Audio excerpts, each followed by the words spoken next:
The Dark Cosmos brings you Spacemen Lost, written by George O. Smith. This space isolation tale was first published in 1950 in The Startling Stories magazine.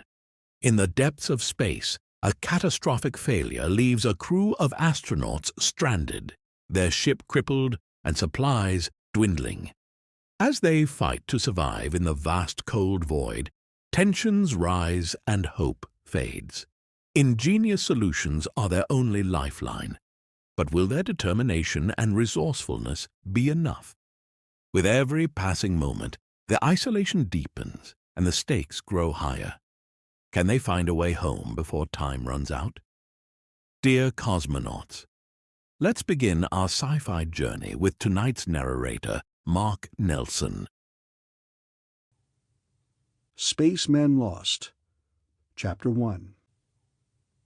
Over the hubbub and chatter came the brief warning wail of a small siren. The noise died as the people in the vast waiting room stopped talking. "Your attention, please," boomed the loudspeaker. "Passengers for Space Flight 79, departing for Castor 3 and Pollux 4, will proceed to Gate 7 for ground transportation to the takeoff block. Space Flight 79 waiting for passengers at Gateway 7. There was a moment of silence. Then a loud racket burst out as everybody started talking at once. There was only a small flow of people toward Gate 7, almost negligible, because Flight 79 was essentially a cargo hop. In fact, this morning less than a half-dozen headed for the gateway. Among these was a tall man, impressive in his blue-black uniform. A space commodore, no less. He carried the light bag of the woman who was beside him, proud and happy and eager-looking. But traces of some internal storm clouded the man's features, and as they approached Gateway 7, the man's perturbation worked closer and closer to the surface until finally it broke through. "You could still back out," he said. "No, I couldn't," she said. Her own face clouded a bit. "Yes, you could," he snapped. She stopped 10 or 15 feet from Gateway 7 and turned to face him. She was pert and pretty in a traveling suit of gray, brand new for this occasion. Her name was Alice Hemingway, but she would have swapped it in a minute to become Mrs. Theodore Wilson, even on a Commodore's salary. "Look, Ted," she said slowly, "we've been back and forth over this argument for a couple of months now. Can't you forget it?" "No, I can't," replied Ted Wilson. "I don't like the idea of you taking to space." "I do," she said simply. "I want to see these places you are always telling me about. I want to see 'em before I'm 60. It's no fun listening to your stories, then having you trot off for 3 or 4 months on another jaunt while I sit home alone and wonder where you are and what's doing. But we—" He paused, thinking. "Alice," he said suddenly, "will you marry me?" A welling of tears came then, but Alice blinked them back. "If you'd asked me that a month ago, I would have said yes, with no stipulations. But right now, I'll say yes, as soon as I come back, if you still want me. Understand?" "Not quite." "I want you to be dead certain that the reason you want to marry me is not to keep me from taking this space flight." Ted looked down at her. "I'd really like to know if you accepted this trip just to force me into asking you," he said slowly. "You'll never know," she said with a bright smile. He swore under his breath. "I still don't like the idea of you trotting off to Castor 3 with that old goat." "Mr. Andrews? Old goat? Why, Ted, you're jealous." "I am." "Good. Stay jealous. But don't be an imbecile. Mr. Andrews is merely my boss, not my lover. He has never so much as watched me walk, let alone made a pass at me. I couldn't think of him as anything but a boss." "But up there—" Alice shook her head. "Forget it, Ted. I'm still your girl, and I intend to stay that way. Even though it's smart for a girl to have a lover or two before she marries, I'm the old-fashioned one-man type. Virgin. No hits, no runs, no errors, and no one left on first base. "Okay," he said sullenly. She smiled up at him again. "Ted," she said seriously, "don't you see I have to go a space? You've ducked marriage because you can't see two people living on a Commodore's salary, and also with you flitting off and leaving me home alone. So you want to wait until you get your next boost. But that will get you stationed on some planetary post. I'll get one flight to base, then be set down for years. Well, until that time, I'm going to travel and see the interstellar sights. I want to see the dark column on Procyon 5. I want to visit the golden rainbow on Castor 3, and toss a penny into the bottomless pit on Pollux 4, and... well, I can do these things so long as Mr. Andrews wants me to travel." "But, oh, Ted, please," she cried. She clutched at him and buried her face in his shoulder. He held her, then put a hand under her chin and lifted her face. He kissed her, not tenderly, but with more of a frantic striving for something beyond reach. The siren wail lifted again, and the loudspeaker boomed, "Last call for Space Flight 79 at Gateway 7. Will Miss Alice Hemingway please proceed to Gateway 7?" Reluctantly, she withdrew herself from her sweetheart's arms and turned to the gateway. Ted picked up her small bag and followed her. As they reached the gate, a smallish, nervous, wiry man with a clipped gray mustache eyed Alice crisply. "Ah, Miss Hemingway, you're just in time," he said. He smiled thinly as he looked at Ted Wilson. "However, I presume the delay was justified. Commodore, I think the use of your handkerchief is essential." Before Ted could comply, Mr. Andrews had walked through the gateway to the waiting spaceport bus. Alice turned back to Ted and held up her face. This time their kiss was less than frantic, but also less personal. It was chaste and brief and proper. It promised for the future, but it did not give any part of that future warmth or passion as a down payment. Then Alice came out of his arms and went through the gateway to climb into the bus beside her boss. As Commodore Wilson turned away, the bus drove off along the road to the waiting spacecraft. Commodore Wilson entered the base commander's office and smiled glumly. The commander, Space Admiral Leonard F. Stone, a man of about 45, and as lithe and as hard as a man of that age could be, looked expectant. His command was exacting and just, but he was also human. He said, "What's troubling you, Wilson?" "Admiral," Ted Wilson said, "I know it is against the unwritten rules to discuss the matter of increase in rank, but I wonder if we mightn't break them for a minute or two." "We might if there was proper justification. Why?" "A Commodore's salary is just a bit meager for marriage," said Wilson unhappily. Stone's face clouded a bit, and he nodded seriously. "I know," he said, "but there's a reason, Ted. We do prefer to keep our Commodores single so long as they're in active flight service. So long as you are well-fed, well-clothed, and well-housed yourself, the monetary payment is sufficient to take care of your personal needs. I know it is not enough to provide for a wife on top of that. Of course, some men do, and others manage to marry well-to-do women. Mine is not well-to-do, but I don't want to make her do with less. Naturally. Then how about this rank business? I'm about due." "You are." "Then when can I expect it?" asked Wilson. Admiral Stone looked at him determinedly. "You can hasten that process yourself, Wilson. By acting a bit more for the benefit of the service than you have in the past." "Why? What do you mean?" "There's more to rank than merely following orders to the letter. Now, you've never disobeyed orders, and it has been obvious that when orders coincide with your personal ideas, you act eagerly and swiftly. But when orders are opposed to your pleasure, you act at the last moment, and follow them reluctantly along the thin outer edge." "For instance?" "For instance, last November. You had front-line tickets to the finish post of the Armstrong Classic, but you were ordered on a training flight around and through the Centaurus system, to last no less than 10 days and no more than 30 at your discretion. You returned in 10 days and 4 hours, even though you couldn't see the end of the Armstrong affair. Then, last May, you were ordered to Eridanus 7, which is a remarkably interesting place, as I recall from my early days. You got home barely under the wire. 29 days, 23 hours, 40 minutes, and a few seconds. Follow?" Ted nodded slowly. "I felt that my crew would appreciate my attitude," he said.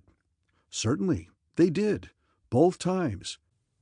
They also appreciate your stalling in a stack circle, waiting for that last half hour to expire so they draw overtime flight pay.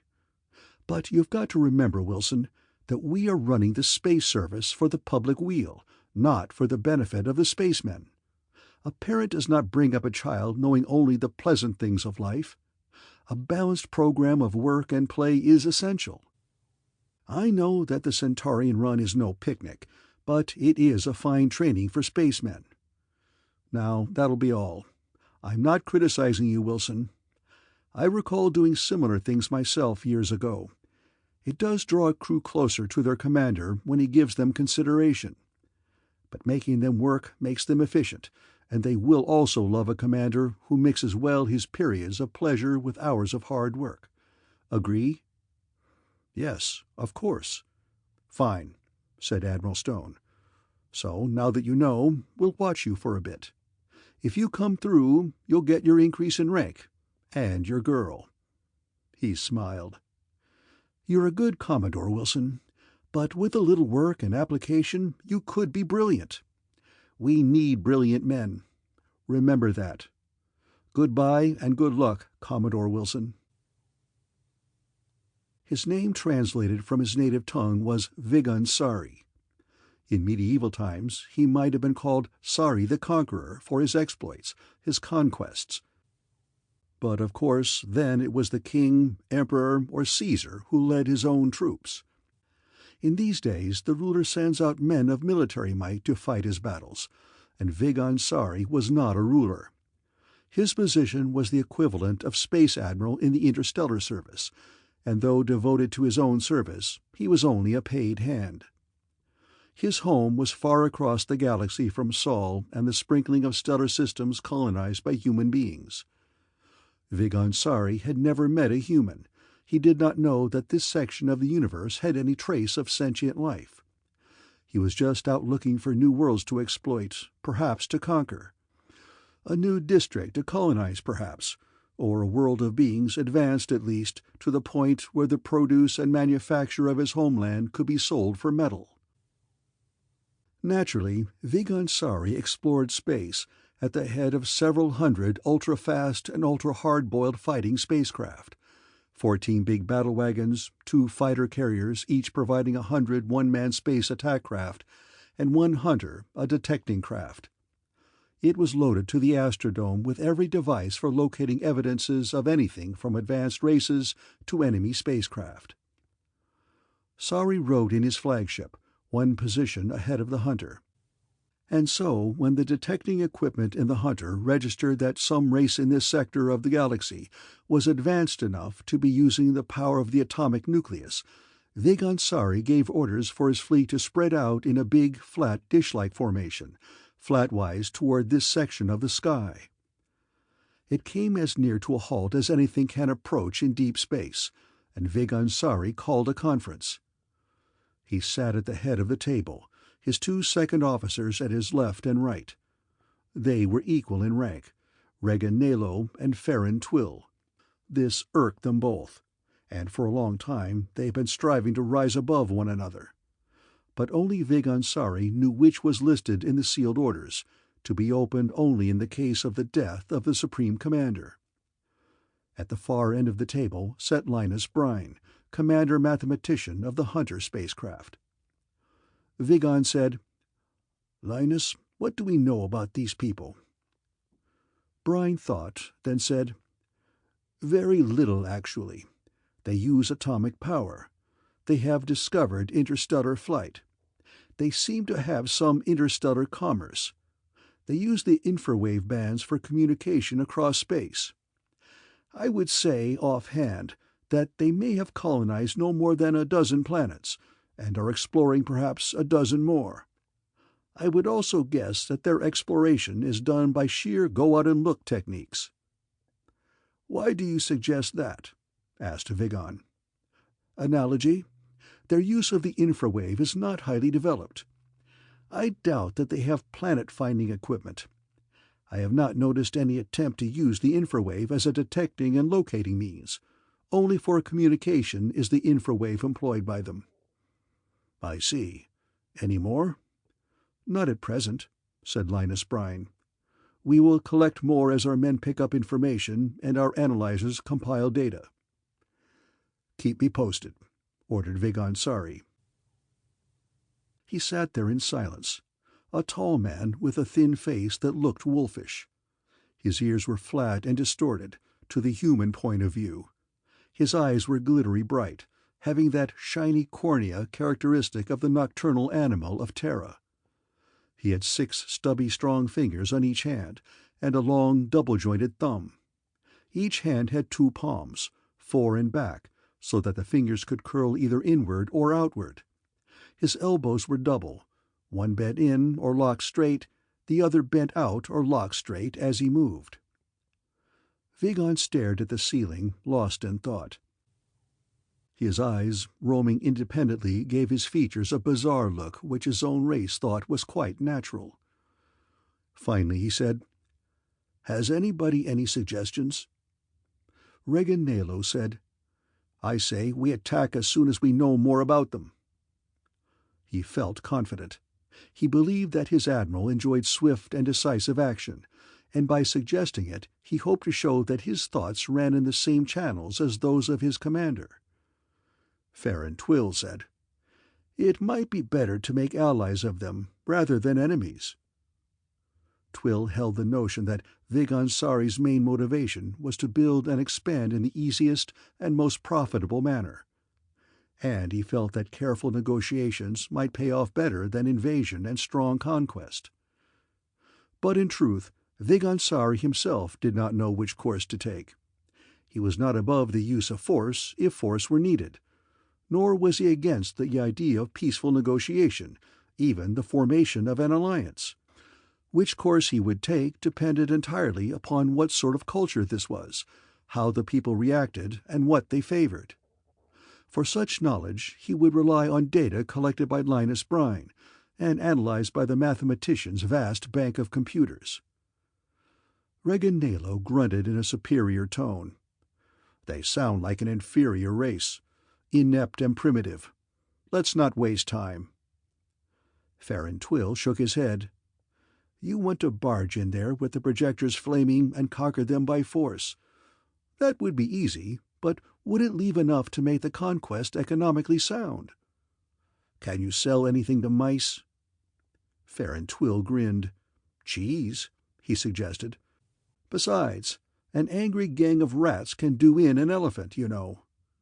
"Chicken," sneered Regan Nalo. Of course, none of them had ever seen a mouse, a rat, an elephant, or a chicken. But on their homeland, a planet called Braid, there were myriad life forms, just as on any inhabitable planet. The forms of animal life mentioned were similar enough to permit a free transliteration. Chicken also existed in its completely alien form. But until the native tongue of Braid becomes common to Earthmen, this loose transliteration of their speech characteristics suffices to convey their meaning. Since their grammar bears no relation to any Solarian tongue, it must be converted rather than translated, or even transliterated. So if they sound like people of Earth instead of extrasolar aliens, that is the only way to convey their meaning. "Twill is right," said Vigon Sari. "We must be wary. This may be a communal culture, like that of the insect, ant, in which the individual is expendable so long as the nucleus is undamaged. In such a case, suicide fighters would swarm over us, and against such we could not stand. If, on the other hand, this is a completely individualistic or anarchic culture, we must call Braid for help. We could need a horde of space fighters to control the entire group. He looked at Linus Brine. You will, of course, have their language analyzed? We are working on it now. It is not difficult to connect the sound forms with the meaning under known conditions and situations, but it is extremely difficult to make such analysis when we have not the foggiest notion of what situation is being described by the sounds. A winking light on the wall called his attention. Linus Brine touched a stud on an armlet. The tiny communicator said in a thin, tinny voice, "Commander Brine, Alice Hogar speaking. The space strain detectors have just picked up a violent response. The computer analyzer bands report the following probability to at least 3 nines. That a spacecraft has foundered due to the failure of the warp generator. Have you any orders as to our next moves?" "Yes, Hogar. Record everything. Analyze everything." He let the stud snap back into place, then said to Vigan Sari, "An ill wind blows, Admiral Sari. Their misfortune may be our gain." "It might indeed," Vigan nodded. "I suggest that we send a fleeter out to seek survivors," said Regan Nalo. "No," said Farron Twill. "We will learn more by listening to their communications and watching how they face this problem." "What's better than being able to interpret his own sounds?" snapped Nalo.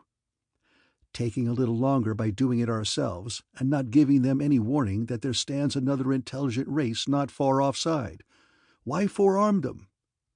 "Right," interposed Vigan Sari. "We watch from a distance." Linus Brine stood up. "I'd best be going back," he said. "This language analysis may get deeply involved. I'd feel better if I could supervise it myself. May I leave, Admiral Sari?" "We'll all leave. This conference is over until more detailed information is at hand. My orders are, take no action, but observe closely and critically. Dismissed, gentlemen. We'll all drink to success." Vigan Sari pressed the stud on his armlet and ordered a tray of refreshments. Linus Brine did not stay for his share. Chapter 2.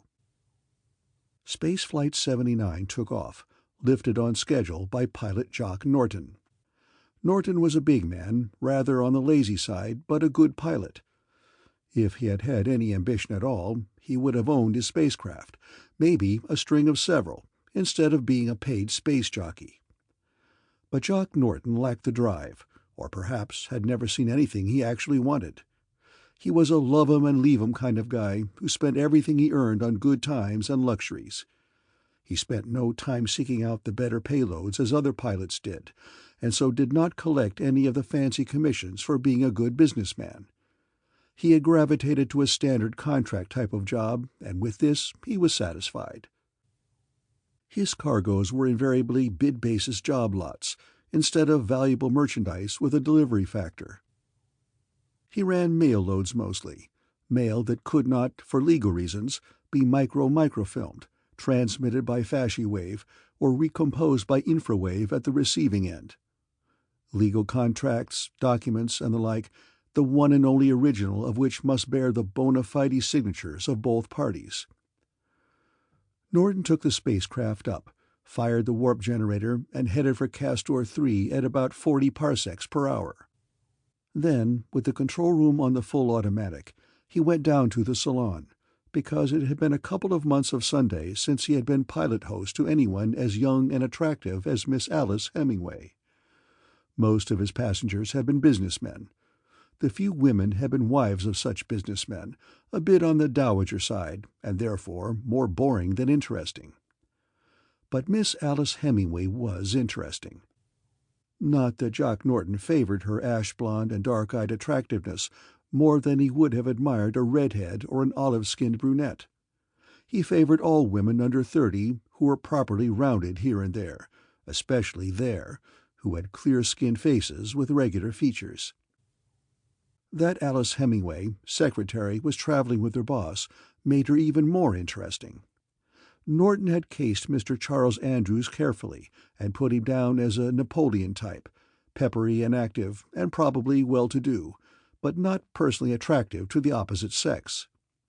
It was money, decided Norton, that bought a reasonable facsimile of affection to Mr. Charles Andrews. It would be masculine virility, thought Jock Norton, that would offset the money of Charles Andrews and really bring a proper emotional response from the girl. "Good morning," he greeted them from the last step of the ladder that led down from the control room. "How do you do, Pilot Norton?" responded Andrews. "My goodness," exclaimed Alice, "isn't that dangerous?" "Isn't what dangerous?" asked Norton with a wide, lazy smile. "You're leaving the ship to run itself." "Not at all." Norton showed his superior knowledge. "Our autopilot is the best that money can buy and maintain. And after all, Miss Hemingway, there is little a pilot can do while we are in transit. The autopilot does the job from after takeoff to before landing. In between, the human pilot relaxes and enjoys his space travel.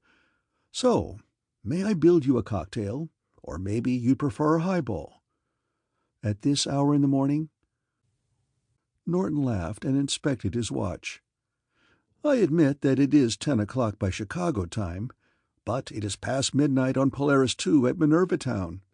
It's 3 a.m. in Layport, Procyon 5. It's even 3 o'clock in London Terra." "Besides," said Charles Andrews curtly, "we're hard at work." "Work?" exploded Norton loftily. "You're hard at work in deep space?" "Certainly. Deep space or hard planet, work must go on. I did not get where I am by goofing off, Pilot Norton." Jock Norton grinned. "All work and no play, you know." "All play and no work is worse." "It's more fun," said Jock, with a feeling that he was coming off second best in this fool argument. "Look," he said, "everybody relaxes in deep space. It's customary. It's holiday." "It's damn foolish." Andrews turned to Alice. "Miss Hemingway, what do you think?" "I'm half inclined to agree with you, Mr. Andrews. But you must know I'm thrilled to be a space. I've never been off Earth before." "Oh, then I capitulate. Pilot Norton, will you give Miss Hemingway a space tourist run of the ship, please?" "Be happy to." Norton nodded. He looked around the salon, from face to face. There were 4 others there, all of them watching with a blank sort of interest. Norton took a deep breath of inner cheer for his luck. All the rest looked as though nothing could be as boring as a tourist's run of a spacecraft. He made the gesture of asking, but all shook their heads. Norton opened the small bar and set everyone up to cocktails. Then he said to Alice, "Now, let's start at the bottom and work our way up." "Any way you say," she told him. Andrews got to his feet. "I think I'll tag along." Norton swore below his breath. Alice walked between them as Norton explained the workings of the spacecraft. She found Norton a good talker, and his lazy manner of speech somehow managed to convey a lot of information that a more intense man would have flubbed, because of a greater preoccupation with facts. Even Mr. Andrews seemed interested, although he had been a space many times before as a matter of business. Norton explained the workings of the power pile in a much oversimplified way, showed them the various rooms of machinery for maintaining air and water and electrical circuits throughout the ship.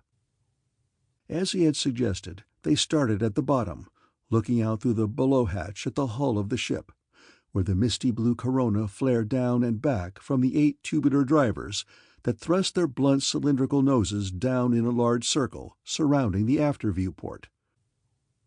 Then Norton worked them aloft slowly, up through the room filled with water for the reaction mass, and hurled out from the throat of the driver tubes as a molecular atomic gas so highly energized that it was not water, but nascent hydrogen and oxygen, completely ionized.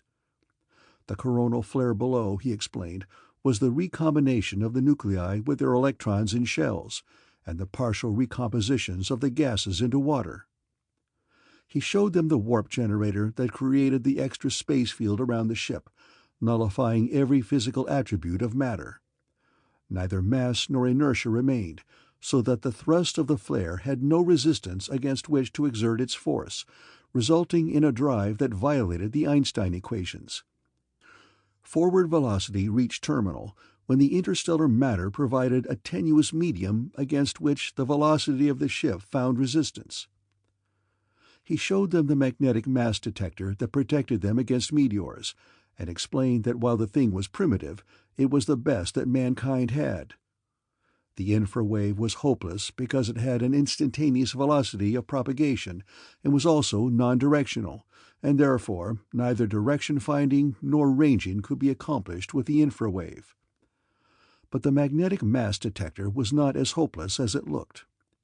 He said casually, "There were a lot of tall stories back in the early 20th century about spacecraft filled with coarse computing gear that measured the course of meteorites, then directed the spacecraft.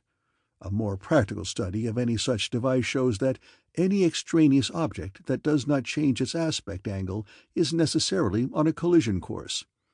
Ergo, any target that does not move causes the alarm to ring, and the autopilot to swerve aside." He grinned and added in a low voice, "We're as safe as if we were all in bed." As his arm touched Alice's, she realized that Jock Norton had been entertaining the idea of bed ever since this tourist run had started. She smiled because it amused her. Jock Norton had made a snap judgment, probably because he had seen a lot of such shenanigans as man and woman playing employer and secretary before. She almost laughed at Norton, realizing that he was displaying all of his knowledge and his virility in the hope of convincing her that he was probably more fun in bed than the elderly Napoleon type with whom she was traveling. She stole a look at Andrews, comparing the two men. She wondered whether Andrews had cottoned onto Norton's play, and if he had, whether her boss found it funny or irritating. As they walked along a curved corridor, she saw with some surprise that twice Mr. Andrews had lagged back a bit, then had come forward behind them to walk by her side instead of on the far side of Jock Norton. And both times Norton had quietly lagged back to circle her and stepped forward between them, explaining quietly that Mr. Andrews could hear his explanation better if he, Norton, walked between. Alice was still wondering whether Charles Andrews actually held any off-trail notions about his traveling secretary when all hell broke loose. First came the wild clangor of an alarm and the automatic cry of a recorded order. "Your undivided attention, please. This is urgent. You have 11 minutes from the end of this announcement to follow these directions. There has been a partial failure of the warp generator. If this failure becomes complete and the space field collapses, the effect will be that of precipitating intrinsic mass into the real universe while traveling at some high multiple of the velocity of light. The spacecraft will then drop instantly below the speed of light, but in doing so will radiate all the energy mass equivalent to those multi-light speeds, according to the Einstein equation of mass and energy. It is therefore expedient that you repair to the lifeship locks and prepare to debark. The partial failure may or may not continue. If not, there will be no more danger. But in case of a continued breakdown—" The recorded announcement stopped abruptly as a louder alarm bell rang briefly. Then another voice from the squawk box shouted, "The warp generator is failing. You have—" A third voice came in automatically saying, 11 minutes, after which the second voice continued neatly, "To make your way to a lifeship and debark. Please do not panic. You have plenty of time." "It's this way," Norton said anxiously. "We'll find it," said Andrews. "I know this spacecraft type. Hadn't you better take care of your other passengers?" Norton wanted to swear. It would have been so neat if Andrews hadn't insisted upon coming along on this tourist run of the spacecraft. As it was, Norton couldn't quite bring himself to suggest that Andrews take care of the other customers, while Norton himself took care of the girl. On the other hand, Norton had no intention of rushing off to take care of the others when they were probably being taken care of right now by the engineer-technician. He said that and repeated it to give it force. "This way," he said. The announcer bawled, "You now have 10 minutes." "Couldn't I get my bag?" pleaded Alice. "Anything of real value in it?" asked Norton. "Not really." "Then we best leave it." Norton breathed a sigh of relief. Now she wouldn't find it more expedient to travel with the bunch upstairs. He led them up a flight of curved stairs and around another curved corridor as the announcement howled, "9 minutes." The squawk box said in a more natural voice, "Jock, look, I've got this section under control. How you doing?" "I'm doing fine, Limey. We're almost at the below station lock." "Be seeing you. Lock." The announcement yelled, 8 minutes. You all have plenty of time. Remember, safety is more important than blind speed. Listen." The tremolo of an organ filled the spacecraft. Vibrant, thrilling, brilliant music rising over the throb, throb, throb of heavy bass, beating time just fast enough to keep feet moving briskly, but nowhere fast enough to cause panic or fumbled steps. 7 minutes, came the cry. Norton's hands closed on the space lock, and he twisted the emergency handles. The inner door swung open ponderously, and they walked past the portal. The lock swung behind them, and the dogs went home. 6 minutes, came a less resonant call from a smaller loudspeaker in the lock. Jock Norton handed Alice through the small space lock of the life ship, boosted Andrews in after her, then climbed in himself. 5 minutes, was almost cut off as the life ship's space lock swung shut. 4 minutes, came as the big outer space lock was cracked. Norton's hands on the life ship controls moved, and the little spacer leapt out of the doorway. On the infrawave they heard the call of 3 minutes, then 2. And finally the announcement, "You are now all debarked and are in places of safety. The distress call has been sent constantly from the moment of danger. Sit tight and make no foolish moves until help comes. Do not look to the rear, as the explosion of a collapsed field generator is brilliant enough to sear the eyes." The voice stopped abruptly as there came a wave of sheer heat. The ports on the side of the life ship flared blue-white, and the spacecraft bucked as though it were being driven into a heavy gas cloud. "What was that?" blurted Andrews, picking himself up off the heaving deck. Norton shrugged. "That was Space Flight 79 going to hell in a wicker basket," he said. "But why? We weren't hit by anything." "You can bet not," Norton said cheerfully. "Don't you know about spaceflight factors? The Einstein equation?" Andrews eyed the pilot coldly. For several hours the younger man had been explaining all sorts of things in a condescending manner, showing off his knowledge in a field that he knew far better than anyone else present. This was galling to the financier, who was used to paying mathematicians and physicists small change. "I don't have to clutter up my mind with equations," he told Norton coldly. "I usually pay people to have them explain these things to me. So go right ahead." Norton's thick hide sloughed off the insult because he was still the bright one. He said, "The original Einstein equation of mass and energy shows that as the speed of light is reached, the mass reaches infinite mass. This is an obvious impossibility, since even the total mass of the universe is not an infinite mass. So when a body traveling at faster than light is hurled into the real universe by the collapse of the warp generator, for the barest instant it is actually traveling beyond light. This causes it to assume some unknown factor of mass that no physicist has been able to theorize yet, but must be the impossible infinity plus. At any rate, the fabric of space is twisted, as if by a gravitational field so powerful that the field wraps up around itself and forces the mass into a universe of its own." "You're talking gibberish." "Sure I am. But you find me someone who can explain this effect without talking like an imbecile, and I'll buy you a good cigar." "All right, go on. What is supposed to happen?" Norton shrugged. "If a volume of space is removed from the structure of space, this is more gibberish, Andrews, believe me, then there must be an instantaneous flow of space back to fill the gap. Now, for God's sake, don't ask me why empty space has got to flow into a space where some empty space has been removed. I've always been taught that nothing from nothing leaves nothing. Maybe nothing from nothing leaves less nothing than before, but that sounds as silly as the rest of the whole fool argument. At any rate, every time a warp generator collapses, the same twist occurs in the structure of space. There have been billions of bucks' worth of equipment shot into nothingness by the White Sands Space Academy in the last 100 years, just to see if someone can come up with a logical answer. Andrews said coldly, "All right, so now what do we do?"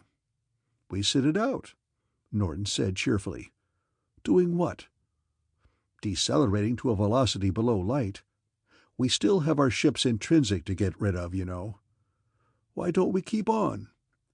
"Because this is a life ship and not a spacecraft.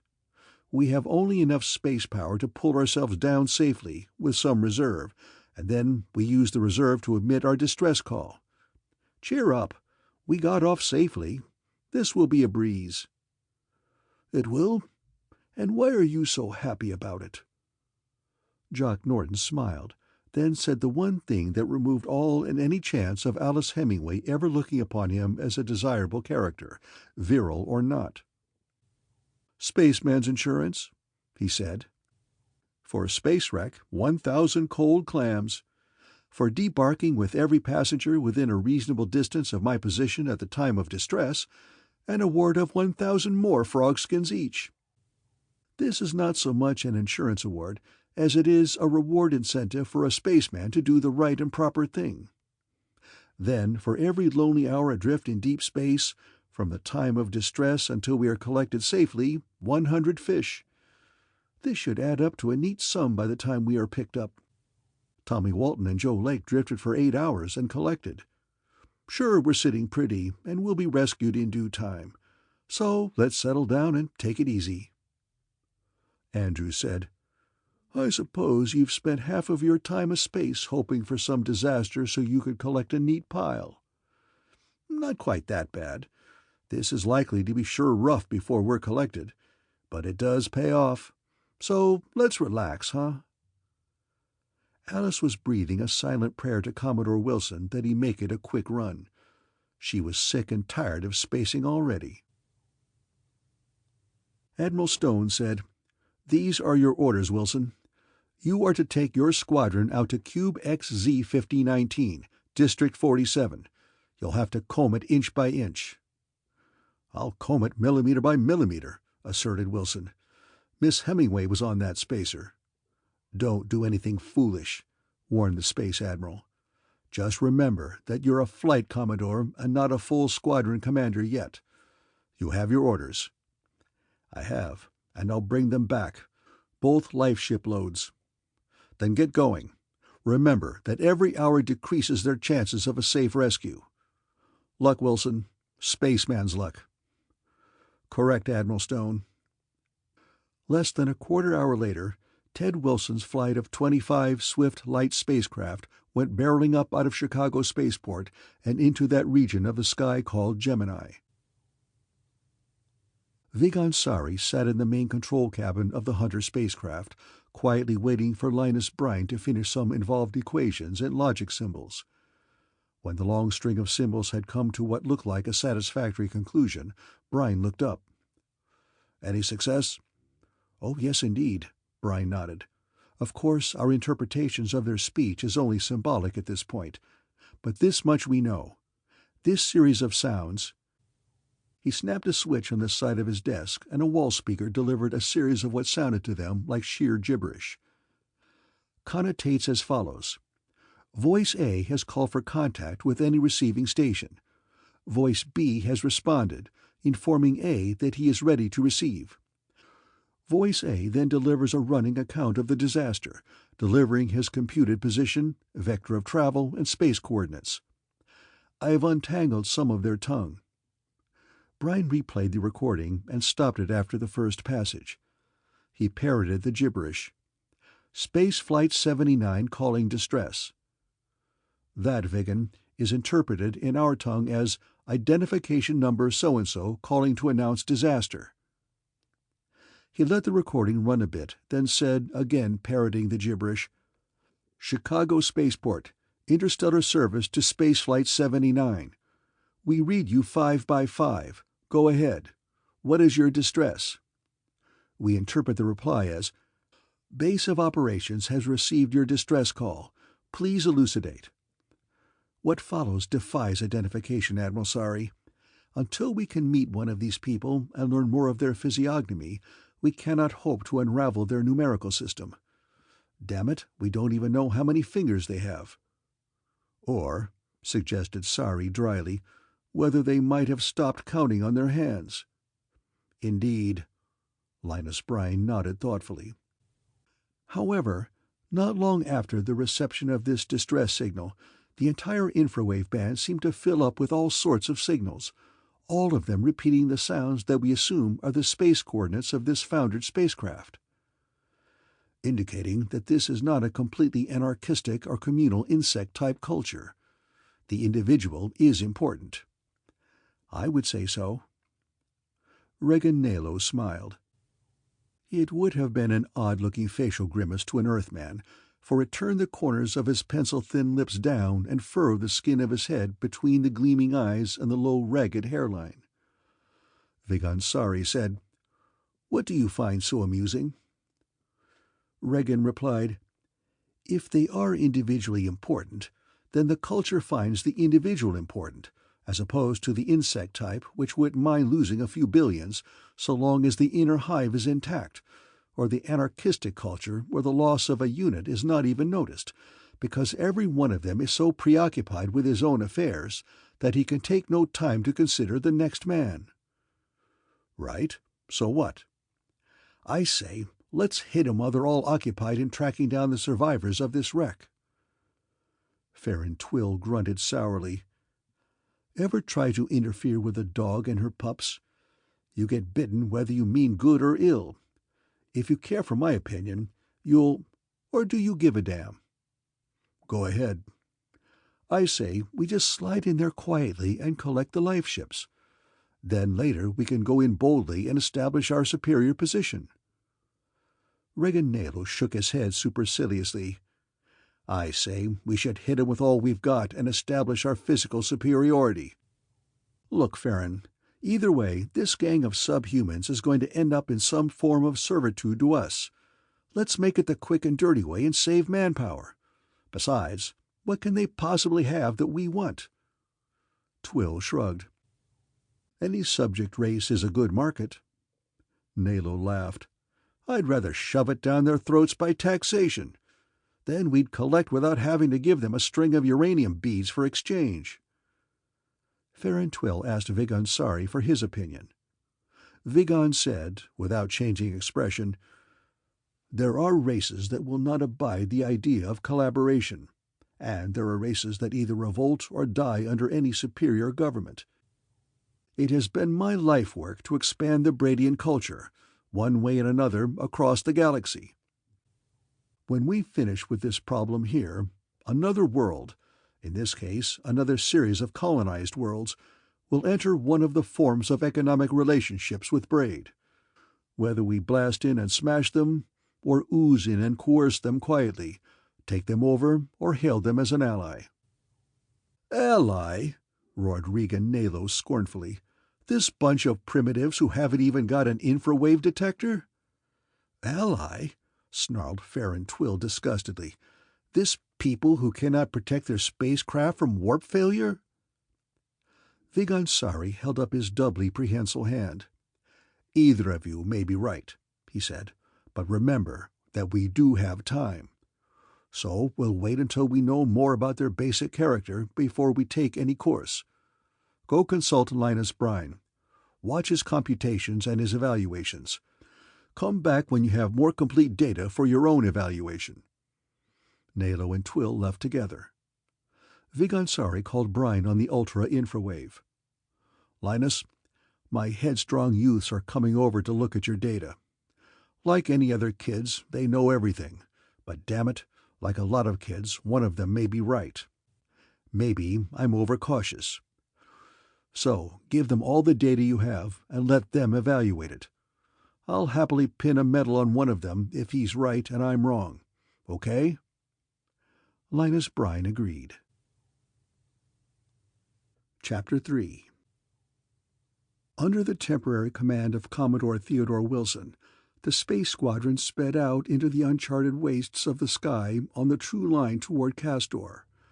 Slowly, as the squadron flew, its component spacecraft diverged in a narrow cone so that the volume of space to be covered would fall within the scope of the detection equipment aboard each ship.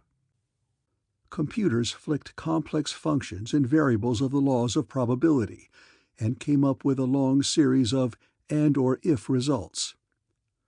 Toby Manning, master computer for the squadron, sympathized when Wilson showed the latest chief. Wilson grunted. "This is no damn good at all. It sort of says that the life ships will be wherever we find them." Manning nodded. "Like the problem of catching a lion on the Sahara Desert. You get a lion cage with an open door, electronically triggered to close at the press of a distant button. Then the laws of probability state that at any instant there exists a mathematical probability the lion is in the region of the cage. At this instant you shut the door. The lion lies within the cage, trapped." "Stop goofing off. This is no picnic. Have you any idea of how many square light-years we have to comb?" "Cubic light-years, Commodore Wilson." "Cubic. So I'm sloppy in my speech, too?" "Look, Manning, all we really want from you is the overall conic volume in which the life ships must lie. You know the course of Flight 79. You know the standard takeoff velocity of a life ship. The forward motion plus the sidewise escape velocity produces a vector angle which falls in the volume of a cone because we don't know which escape angle they may have used. We can pinpoint the place of escape fairly close. Yeah, within a light year, maybe 2. And we know that the life ship will reduce its velocity below light as soon as possible. Naturally. So somewhere on that vector cone, or within it, is a life ship, 2 life ships, traveling on some unknown course at some velocity considerably lower than the speed of light. We've located 'em before, we'll locate 'em again." Wilson shook his head worriedly. "That's a lot of vacant space out there. Even admitting that we have the place pinpointed, the pinpoint is a couple of light-years in diameter, and will grow larger as time and the life ship course continues. Or," he added crisply, "shall we take a certain volume of space and assert that a definite mathematical probability exists that the survivors lie within that volume?" "Sorry, Commodore. I didn't mean to be scornful." "Well then, you'd better set up your space grid in the coordinate tank and we'll start combing it cube by cube." "Correct," said Toby Manning. The tank was not really a tank. It was a stereo projection against a flat glass wall at one end of the big information center room below the bridge section of the flagship. Wilson went there some time later to watch the bustle as the tank was set up to cover the segment of space they intended to comb. Even looking at the thing required some training. The plotters and watchers wore Polaroid glasses to provide the stereo effect. Through the special glasses, the tank looked like a small-scale model of this section of the sky. Castor and Pollux and other nearby stars were no longer pinpoints on a flat black surface, but tiny points of light that seemed to hang in space, some in front of and some behind the position of the screen itself. Behind the glass screen, a technician was carefully laying a curve down on a drawing table with a pantograph instrument. As he moved the pencil point along the curve, a thin green line appeared in stereo, starting close by and abruptly and leading towards the dot labeled Castor. The loudspeaker said, "This green line is the computed course of Spaceflight 79. A red knot was placed on the line. "This is the approximate point of explosion." Wilson asked, "Is that nominal or is that placed on the minus side?" "The spot is placed to give the maximum factor of safety." "Good." Now, after considering the probable velocity of escape from 79, which would be a life ship leaving the mother vessel at a 90-degree relative course at full life ship speed, we find a vector combination of velocities and courses that diverge from the main course. From the red knot, another line went out at a small angle to the original course, thin and red. But because we have no way of knowing what the axial attitude of 79 was at the moment of escape, the volume of probability now becomes a cone. The angled red line revolved about a green course line describing a thin cone, its base pointed toward the star Castor. As the line revolved about the axis of the cone, it left a faint residue behind it, which became a thin, transparent cone. Manning said, "Our field of operations lies within this cone." Someone running the projector went to work. The scene expanded until the thin red cone filled the screen and seemed to project deep into the room, its apex almost at the eyes of the watchers. Then a polar pattern appeared across the cone near the apex, a circular grid marked off in thin white lines, each line numbered, each area or segment marked with a letter. Down the room where the cone was larger, another grid appeared, similarly marked. Manning went on, "We cannot tell, of course, at what point in the collapse the survivors made their escape. We know that the automatic circuits begin deceleration as soon as the warp generator shows signs of failure, the hope being that the spacecraft will fall to a safe velocity before the field collapses completely. Therefore, escape could be made at any velocity between 40 parsecs per hour, if they escaped before the deceleration began, or at normal underlight velocity, which might take place if the spacecraft had succeeded at dropping to safety before the field collapsed. However, in that case, there would have been no explosion, and our space wreck victims would have remained in the spacecraft, or returned to it as soon as they saw it was safe. Therefore, integrating the probabilities outlined here, the survivors must lie between the planes of maxima and minima, representing escape at maximum forward velocity and minimum forward velocity. Here, gentlemen, is your search grid." The rest of the stereo field went out, leaving the white lines of the grids. Lateral lines now appeared to connect the intersections of the fore grid with the corresponding intersection of the aft grid. "We are here." Tiny disks of purple dotted space before the small end grid. The disks were flat onto the grid and represented the maximum distance for space detection of matter. Wilson felt something touch him on the arm. He turned. A tech operator standing there had a bewildered look on his face. "Yes," said Wilson. "I'm puzzled, Commodore. Suppose we don't find them in a long time. Won't that far grid have to be pushed back?" "No," Wilson explained wearily. "The function of a life ship is to get its occupants down below the velocity of light and then coast. Since that grid represents a total distance of about 10 light-years, they'd have to be floating for 10 years at the velocity of light to make it. Any normal speed, over a period of weeks, would hardly appear long enough to cover the thickness of one of the grid lines." 10 light-years? Wilson nodded and repeated, "This is no picnic." He turned from the tech operator to the planning table. "Unless someone has a better suggestion, we'll set up a hexagonal flight pattern with a safe detector overlap and start by cutting a hole down through this grid volume along the prime axis. Anybody got any other suggestions?" Space Captain Frank Edwards shook his head. "Not unless someone has improved on the manual of flight procedures," he said. "Okay then, here we go." Commodore Wilson leaned back and watched the grid as Edwards got on the ship-to-ship and gave the operational orders. The little disks rearranged themselves slowly into a hexagonal lattice with their edges overlapping. Then the flight began to move forward into the grid, running down the line of axis. Somewhere inside of the cage made by the white lines, a life ship was drifting, a sub-microscopic mote alone in a volume of space so large that light would take 10 years to traverse the volume from top to bottom. Wilson shook his head and took off his Polaroids to brush his eyes. The stereo field collapsed flat against the glass screen and became a meaningless jumble of lines. Wilson put his glasses back on hastily.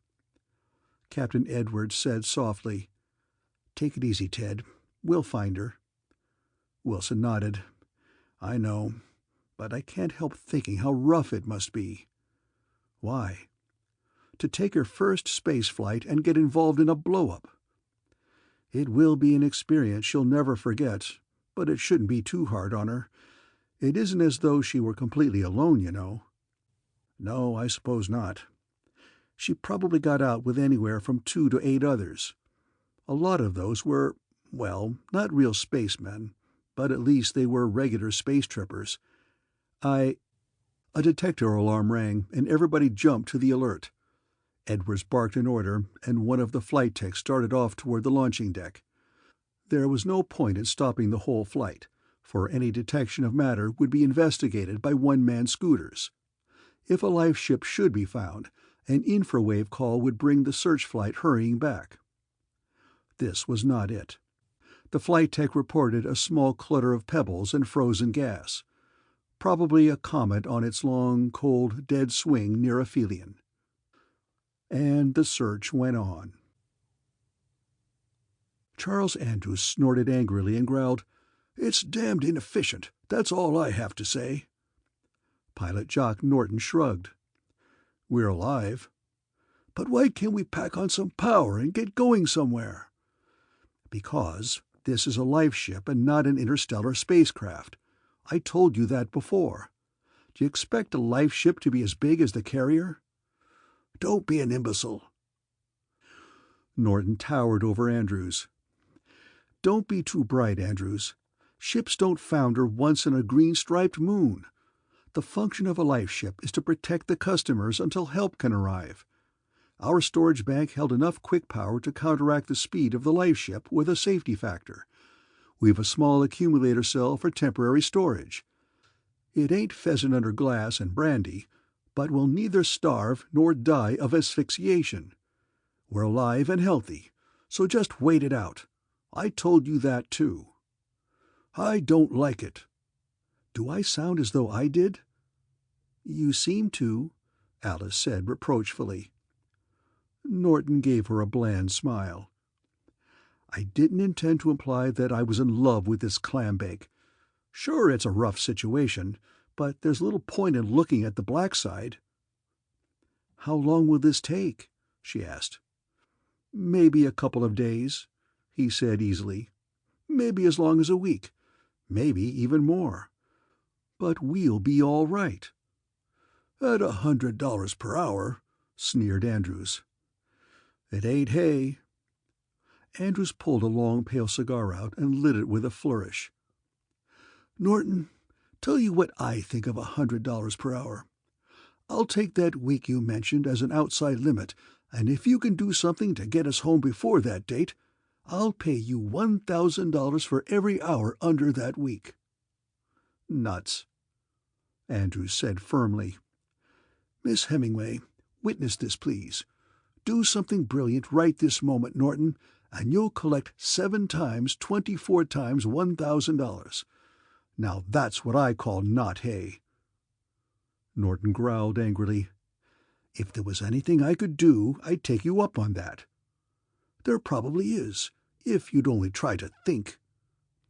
"I'm the space pilot," Norton pointed out, "and I'm telling you there is nothing we can do about it." "All right, forget it. Let's have something to eat." "We don't eat for an hour, Andrews." Charles Andrews puffed on his cigar. "Why not?" he asked softly. "Because we've got to conserve. It's in the Book of Rules." "Rules are made to be broken." "Not space rules. And I'm still skipper, you know." "No matter how—" Andrews was going to say incompetent, but he stopped short as Norton got lazily up out of his chair and came forward. Andrews realized he could push Norton just so far, then the pilot would lose his laziness and begin getting violent. Andrews could not stand up to violence. He was not big enough. He was not young enough. Alice said calmly, "Stop it, both of you. You'll just make trouble for all of us." Norton sat down again. Doggedly he said, We'll eat in an hour." Andrews turned to Alice. "Miss Hemingway, are you perhaps a bit hungry?" She shook her head quickly. "Frankly, I couldn't get it down and keep it." "Then perhaps in an hour," said Andrews. "I was only thinking of your comfort." Alice squirmed. Both of them were, in their own way, fighting to control the situation. Andrews had just oozed out of the indignity of having an order or request countermanded. Norton had just ignored an implied insult. So long as they struggled quietly, nothing would result but well-rubbed nerves. But if open conflict broke out, it might get rough indeed. Chapter 4. Farron Twill looked across the table at Reg and Nalo. They were alone, and finally Twill voiced the thought uppermost in both of their minds. "This waiting is ridiculous, Regan." "I agree. In fact, the only point upon which we disagree is the method. I say hit them hard, and with finality. You want to make an equal-to-equal alliance with them." Farron shook his head. "Not really," he said. "No real alliance can ever be possible between stellar races. The alliance I had in mind would be patterned on the relationship between Mother State and Protectorate. We supervise their laws, control their commerce, and apply a small but adequate taxation to pay us for our service to them. Tariffs and duties to be set up for a beneficial economy in our favor, and yet low enough so that they can continue operating, only mildly limited. That sound sensible to you?" "I think it can be carried out more efficiently than that," Regan Nalo objected thoughtfully. "First, we collect the life ship nearest us, maybe both of them. We sweep down along the line of search and wait in battle pattern. Why, we can probably collect their entire fleet without firing more than a couple of batteries. Then we have the survivors broadcast on the blanketing infrawave that we are applying the rules of space salvage, and that redemption of their fleet is to cost some nominal fee, say 10 metric tons of uranium, 9 nines pure. After which we take their captured fleet to the seat of their government and take over. Then we are in a real position to make demands. None of this simple taxation and commerce control. None of this Mother State and Protectorate. This will be conqueror and vanquished." "Suppose they fight back?" "With what?" asked Nalo sarcastically. "Guided torpedoes and A-heads? Faugh!" "They may have. Bet you a hat." "If they haven't been able to use the infrawave bands for space locating and detecting, they wouldn't get to first base discovering the Magnus forces." "You realize," said Twill, "that you're setting up a pattern of violence that may never be resolved? No matter how you set up the meeting of cultures, you've started a pattern of violence that can never be resolved. I say make 'em realize right now that they are clobbered, and if they want fight, we'll give it to 'em." Twill growled. "Not too long ago you were cautiously admitting that elephants can be beaten by a pack of determined rats." "Until they put out more than that squadron of 25 spacecraft, they're no real pack compared to our task force." "You may be—" "Hush!" The door opened. Vigan Sari looked refreshed and alert, greeted, "Good morning. You've heard the latest?" "What latest?"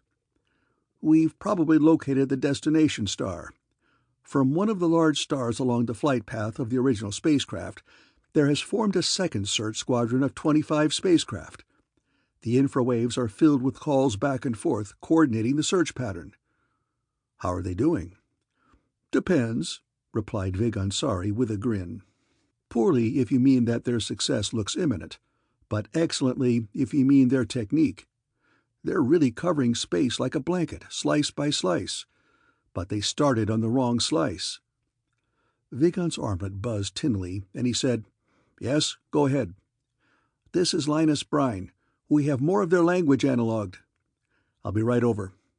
To his second officers, Vigan said, "Want to come along? This may be interesting." Nalo shook his head. "We've a bit of a problem to haggle over. We'll be over to Brian's bailiwick later." "You might be missing something, but it's your decision." As soon as the door was closed behind Vigan, Nalo said, "I wonder if he's getting chicken." "Don't let him hear you say that." "I won't." But haven't you wondered?" "Maybe," said Twill. "But it figures. Vigan Sari has had a long and successful career. He has expanded our realm more than any other one man in history. He will go down in history as a valiant hero. He does not care to spoil a good record." "Ha! You agree, then?" Twill nodded soberly. He sneered. "Valiant, hero, Sari the victorious. Eyewash. What's so glorious about conquering races that fight back with slings and spears? What's so heroic about mowing down a flight of airplanes or turning A-heads back on the senders? But now that we have come upon a race that really has space travel developed to a fine art, even though they have not exploited it much, Vigan wants to wait. He's been pushing over children. Now that he's come up against a half-baked adolescent, he's afraid." "What do you suggest?" Twill eyed Nalo soberly. "One of us is due to succeed the great Vigan Sari," he said flatly.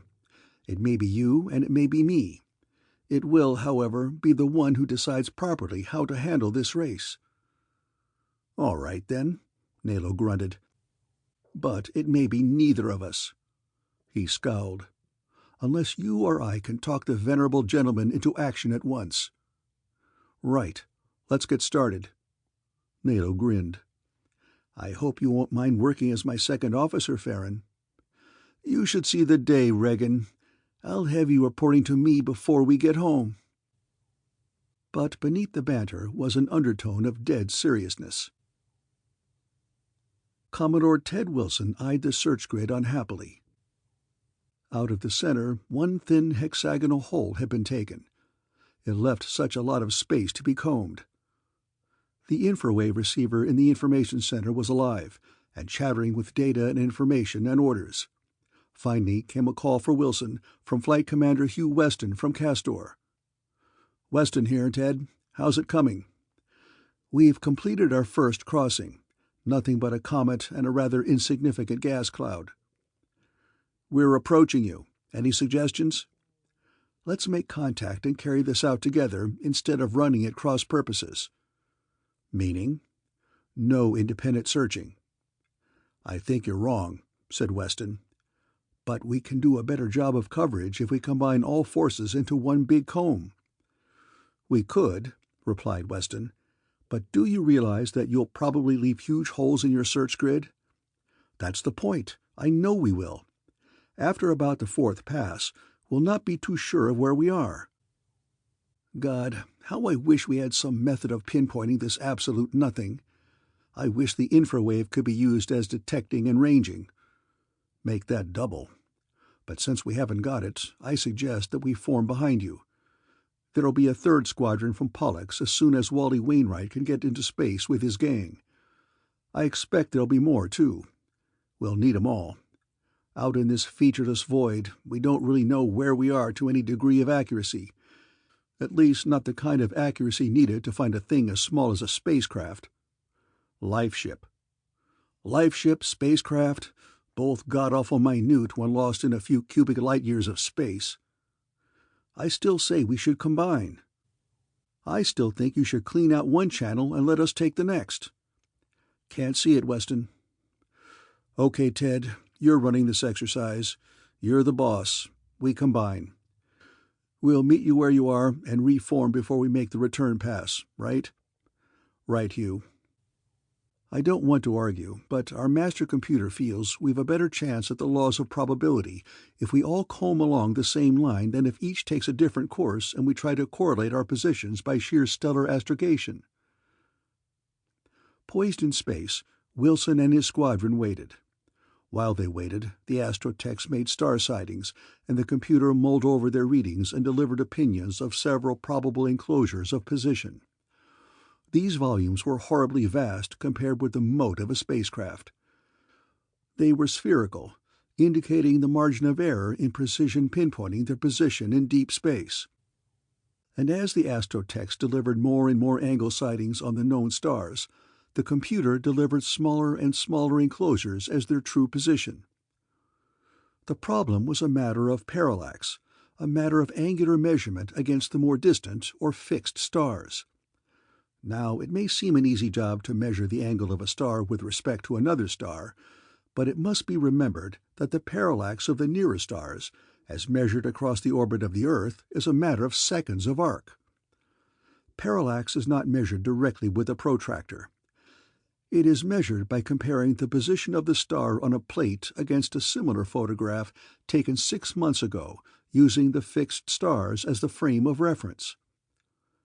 In deep space, position is pinpointed by solid triangulation. This can be represented by a pyramid suspended in space, the corners of which end at the fixed stars. Take a pyramid of certain solid angles depended by points in space, and the apex can be satisfied for only one spatial position. Repeat these solid angle measurements, and there are several pyramids pointing their apexes toward the true position. But if the orbit of the Earth produces only a second or so of parallax arc, any error in angular measurement of such magnitude produces an error of 1,000 light-seconds, and the greater the error in measurement, the larger is the volume of uncertain position. This, then, was their problem: to cover, like a blanket, a volume of space so vast as completely to defy description. All that can be said of it is in comparison with a number of cubic light-years. And who can grasp the fathomless distance of a light-year? It is just a meaningless statement. Eventually, the second squadron came up, and the ships milled around until a larger space pattern was formed. Then the two squadrons began to return along the search grid, on a line overlapping that area covered in the first pass along the computed line of flight. Alice Hemingway woke up from a fitful doze at the noise of the infrawave receiver. Charles Andrews was listening to the rapid chatter back and forth from one squadron to the next. He looked around, and when he caught her eyes, he said cheerfully, "They're really out looking for us." "I heard," she murmured. "3 squadrons now, and a 4th is just heading out from Procyon. We'll be picked up." Jock Norton came awake with a cry. "Shut that damn thing off!" he roared. "Why?" demanded Andrews belligerently. "It's a waste of power." "This thing?" sneered Andrews. "That thing. It draws 1.3 kilowatts. That's plenty important for a life ship." "Look," suggested Andrews, "why don't we call back and have 'em pick us up?" "Because nobody has ever found any directional quality about the infrawaves. That's why we can't use 'em for detecting, ranging, and locating. If they echoed, we might be able to use 'em somehow. But they're not even directional, let alone echoing. Not only that, but they are instantaneous in transmission. So even if they did echo, they couldn't be used for ranging. So we'll not waste power howling for more help. We spend a bit every hour because we want to let 'em know we're still alive. But let's not waste any more than we have to." Andrew shut off the infrawave receiver. "It was interesting," he said. "But I suppose we can always assume that they are on the search." He shivered. "Is it getting cold in here, or am I getting exhausted?" Norton smiled thinly. "Probably both. This space can isn't collecting any heat. We're too far from any sun, and there aren't enough people in it to keep it hot." "Huh?" "The average human puts out an average of about 1,000 BTU per hour over a 24-hour day. It rises in activity and falls with relaxing. But this can needs about 5 people to keep up the heat against the black body radiation from the hull." "What do we do? Freeze?" "One thing we can do. We can use the pedal generator." "For what?" "2 things. One is to charge up the energy cells. The other is that a human body in vigorous work can deliver as high as 2,000 BTU per hour. Although I doubt if any human body can keep up that kind of vigor for a full hour. If you're cold, you can easily warm up, Andrews." "Why doesn't this tin can have a small pile?" "Why doesn't a steamship lifeboat have a turbine?" "I've seen some very small piles in generating gear." Norton shook his head.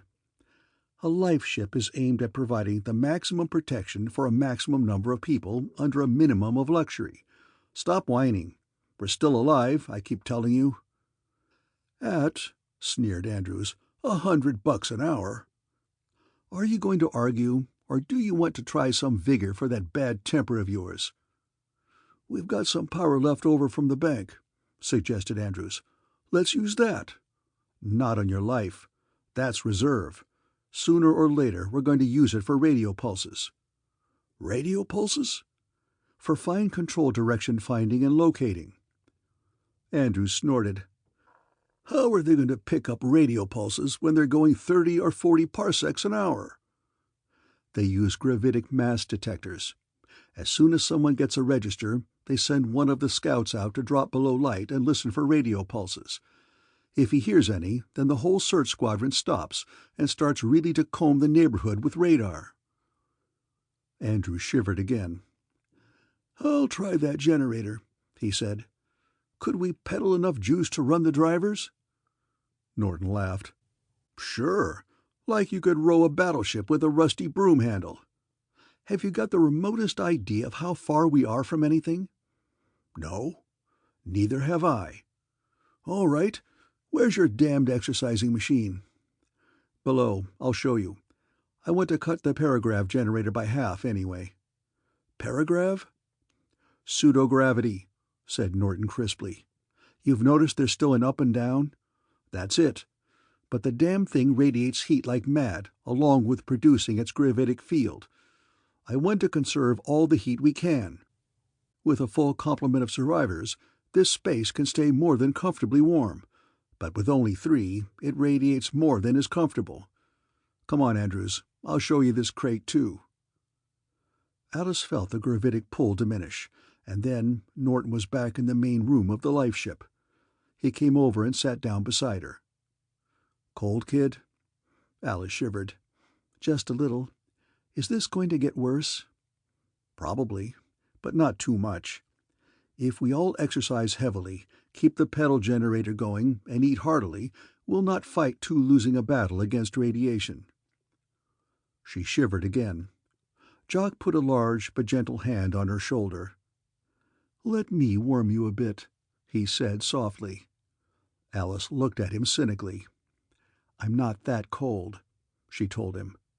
She did not move, but the tone of her voice made him remove his hand from her shoulder.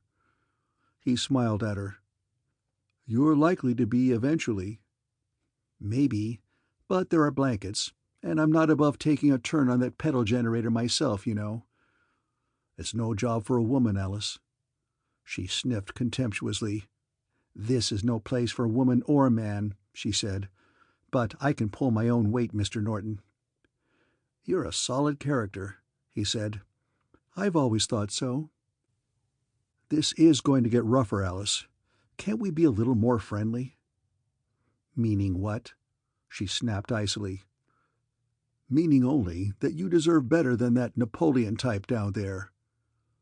Alice laughed in a brittle tone. "And you're it?" "I'll be a lot more fun." "No doubt. And nothing but fun. What do you expect to do when the fun becomes hollow?" "It hasn't yet." "It will some day. You can't go on being a slightly irresponsible loafer all your life." "Who is?" "You are."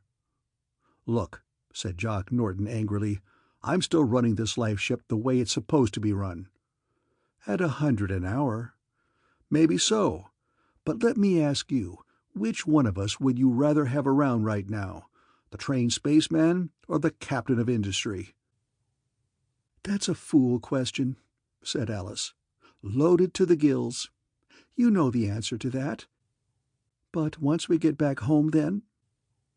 "You're not hoping to marry that dried-up little—" Alice laughed, almost hysterically.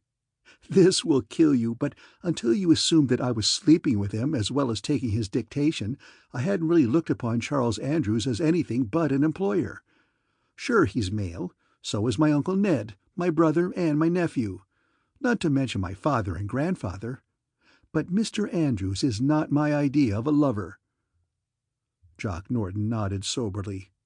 He took a deep breath of satisfaction. Alice underwent a swift revision in his mental classification of her. She changed from a luxury-bought mistress to be seduced by the offer of real fun and passion into a woman with no emotional connections, to be seduced for the fun of it. Both, in Norton's mind, were fair game. "What's wrong with me?" he asked. "Nothing much, Jock Norton, except that you're essentially lazy." "Lazy?" "Lazy," she repeated. "Want it both barrels, or will you take it with sugar?" "Hard. What's wrong with me?" "You're educated. You know a lot.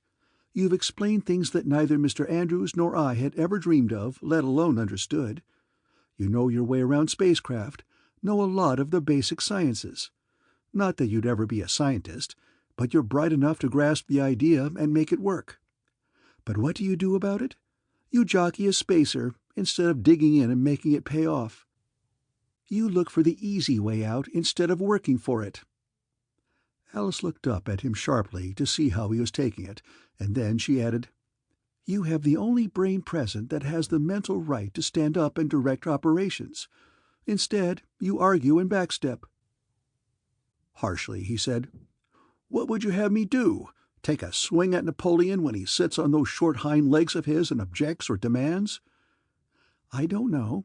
I'm not a spaceman, responsible for the lives of 3 people, at 100 clams an hour.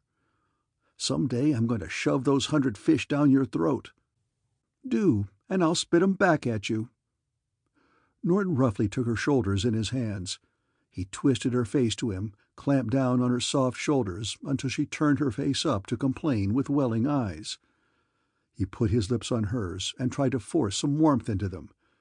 She submitted calmly, and when he found no response and opened his eyes, she was staring at him vacantly. Abruptly, he let her go. She relaxed in the seat. "I'm not afraid to work," he said in a hollow voice. "Prove it," she replied flatly. He got up, left her there, and went below. Chapter 5. Wilson sat in the information center and eyed the search grid glumly. It stretched stereoscopically out in the room, a lot of its vacant network of gleaming white lines frosted over with white shading to mark where the search had covered. There were a lot of untouched spaces, a horde, a myriad. On the side wall was a chart showing that 9 squadrons of 25 spacecraft each were patrolling back and forth through the uncharted wastes, seeking the space-wrecked lifeships. The maddening part was the hourly report from both lifeships. It was like someone hiding in the dark and calling for aid, invisible and alone. And not really calling for aid, but only making whimpering noises. For the signaling equipment on the lifeships was not equipped with the complicated infrawave phone, but only with the simple signal emitter, coded to transmit the identification call of the unit. On the hour they came in, calling 3 times. "Lifeship 79, 79, number 3. Number 2 had not been heard from. Presumably it was not in use or hadn't made the grade. Wilson chewed his fingernails and fretted. Was Alice on number 1 or number 3, or was she on number 2 and it had foundered? If she were still alive, what kind of fellow survivors were with her? He hoped she was with a group. If she had blown out in a lifeship with only one other, well, Ted Wilson did not like the idea. Of course, it was more customary than not for a young woman to love lightly before she mated permanently. There was a lot less chance of wading into matrimony wide-eyed and ignorant of what it was all about. But Wilson, if willing to face such transient loving at all, would have preferred that Alice have her chance to pick and choose, rather than have the matter thrust upon her in the middle of a threatening situation. The passion that comes with the shadow of death is only the instinct of racial preservation, and it mates men and women unsuited to one another during subsequent peace and quiet. Above all, he did not want Alice to emerge from this moment of personal danger morally bound to some unsuitable mate because of a child conceived under the shadow of the sword. Hourly, after the coded signals came in, Ted Wilson took the microphone himself and called out into space in the infrawave. He called messages of hope and explained how many spacecraft were scouring the deep black void. He could only pray that he would be heard, that his voice would give Alice some firm foundation for hope. He could not be sure the passengers from the wrecked spaceship even had their receivers turned on, because infrawave receivers drink up a lot of power, and life ships are not equipped with any vast reserve. There just was not the room in a life ship for anything more than the bare necessities of living.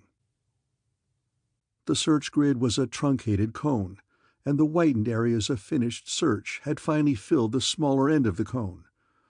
There was the flared skirt of the cone yet to be combed, and this provided more volume than the cylinder taken out of the middle. It also provided a shorter search path as the searching spacecraft built out the volume, ring after ring around the first pass along the line of flight.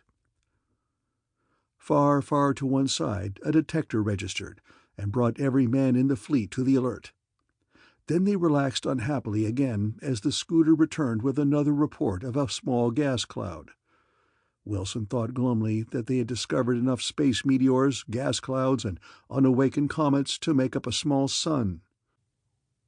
Then his attention was taken from his own personal troubles by the arrival of another squadron from Centauri. He found himself busy readjusting the search pattern to accommodate this new contingent. He eyed the pattern in the stereo and hoped it was good enough.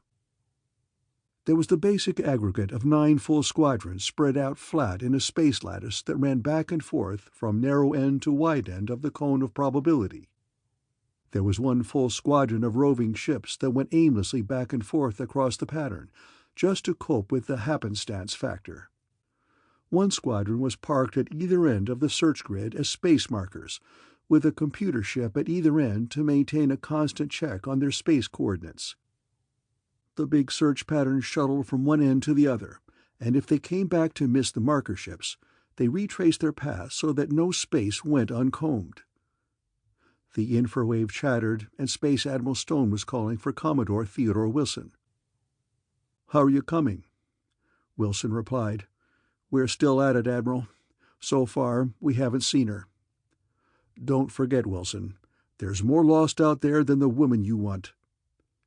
Ted wanted to snap back angrily, but all he said was, "You don't mind if I take this search personally, do you, Admiral Stone? I'm not overlooking any bets, but I do admit that Miss Hemingway is a bit more important to me than any of the rest." "No, I suppose no one could blame you for that. Just keep it up, Wilson." "Sure," Ted said wearily. "After all, this is a black-and-white job I'm on. Either we'll be successful, or we won't." "Luck. Spaceman's luck, Admiral." Wilson went back to his brooding. Charles Andrews came back into the salon with a brisk air. He flexed his arms, took a deep breath, and mopped his forehead with a handkerchief. He sat down beside Alice and smiled at her warmly. "That thing is a wonder-worker," he said, breathing deeply. "Nothing like exercise to make a man feel fine and fit." Alice looked up at him with some amusement. "Mr. Andrews, tell me, are you the kind of man who opens the window on a winter morning about 6 o'clock and takes deep lungsful of icy air?" "Not quite that bad, my dear, not quite. But brisk living does keep a man sharp and hard. I dare say I acquitted myself well in that pedal generator, despite my 50 years. "No doubt." Andrews chuckled. "I'll do better than our young pilot friend. The man is big and should be muscular, but he is soft from lack of exercise. Yet he'll attempt to stay there longer than I did, I guess." "No doubt." He eyed her sharply, not missing her repetitious, dry reply. "Which, incidentally," he said, "gives me my first chance to speak with you alone since we took off from Earth."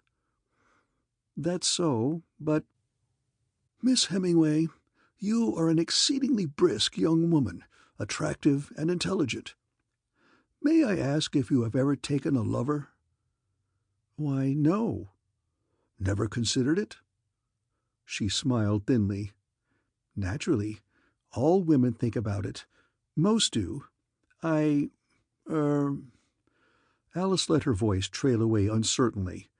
The direct frontal attack had put her off balance, but she realized this was Andrew's direct way. He had smiled at her uncertainly and said swiftly, "Then May I be the first?" When he noted the fading amusement in her face and glibly ad-libbed, "To congratulate you on your choice of young men. The space commodore to whom you bade farewell in Chicago was an up-and-coming man, I'd assume." "I rather imagine he's out here somewhere in the search group," she said.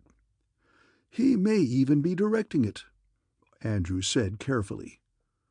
One thing he knew well: never run down a rival. It always brought on a defensive attitude. Build the rival up, and the return might be sympathetic. A clever course could be traveled between build-up and tear-down. Looking at Alice thoughtfully, Andrews got up and began to rummage through a few lockers. Eventually he found a blanket and brought it to her. "I'm not too familiar with these life cans," he told her with a disarming smile. "I hope I remain in ignorance of them. But I found what I was after. Now, Miss Hemingway, if you'll stretch out, I'll tuck you in, and you can get some shut-eye." "That I can use," she said honestly. The blanket felt good. So did his hands, smoothing out the blanket, but being carefully tender and proper. Andrews was a smooth operator of many years' experience. Eventually she slept. Andrews found another cigar and smoked it languidly, his eyes roaming around the metal walls of the cabin. He was thinking that he disliked Jack Norton immensely, although he knew that chances of survival were better with Norton's boorish, interfering presence than without. He was bored, he was angry, he was above all resentful of the time wasted in this space wreck business. An orderly tapped Commodore Wilson on the shoulder. "Message from Terra," he said. Wilson groaned and reached for the telephone beside his bunk. "Wilson here," he said. "Go ahead." "Admiral Stone. Wilson, a new ship is on the way. I want you to get into this thing fully, so I'm briefing you now." "New type of ship?" "Well, not a new ship, but some new equipment. The infrawave section of the Space Department Radiation Laboratory has some experimental gear they want to try in actual service." "Experimental gear?" "Sheer experiment, Wilson. It's supposed to be an infrawave detecting and ranging device. It's shown low-grade response so far, and it may be entirely useless to you. But radiation feels that even something incomplete and erratic may be better than going it blind." Wilson sat up, interested. "How does it work?" "Darned if I know. It took a whole cruiser class to carry the junk that makes it tick. It's piled in with twine and baling wire, and when the crate took off, the advanced techs were still connecting cables and adjusting the guts." How are you feeling?" "Tired and frustrated." "Mind a bad joke?" "Well, go on and have a laugh, Wilson. This gizmo reminded me of the new machine that made shoes so fast that it put 12 shoemakers out of work, and it only took 18 men to run it." A silence ensued. Then Stone said, "Well, Wilson, I thought you'd like to know we're pouring the best we've got into space for you. Ship should be along in another hour or two." "Yeah, thanks, Admiral Stone. And the joke was funny. At least the first time I heard it, it was. I'll get on the cubes and wait for the ship."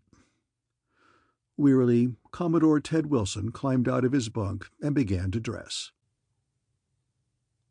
Vigon Sari said, "Now we know more about this race. They definitely are of the class where the individual is of extreme importance to the whole. This belies both the communal or insect type and the anarchistic or individualistic type. The quantity of men and machinery they are pouring into this search is amazing." "They aren't much closer to success," offered Regan Nalo, "and we're wasting time." "You think so?"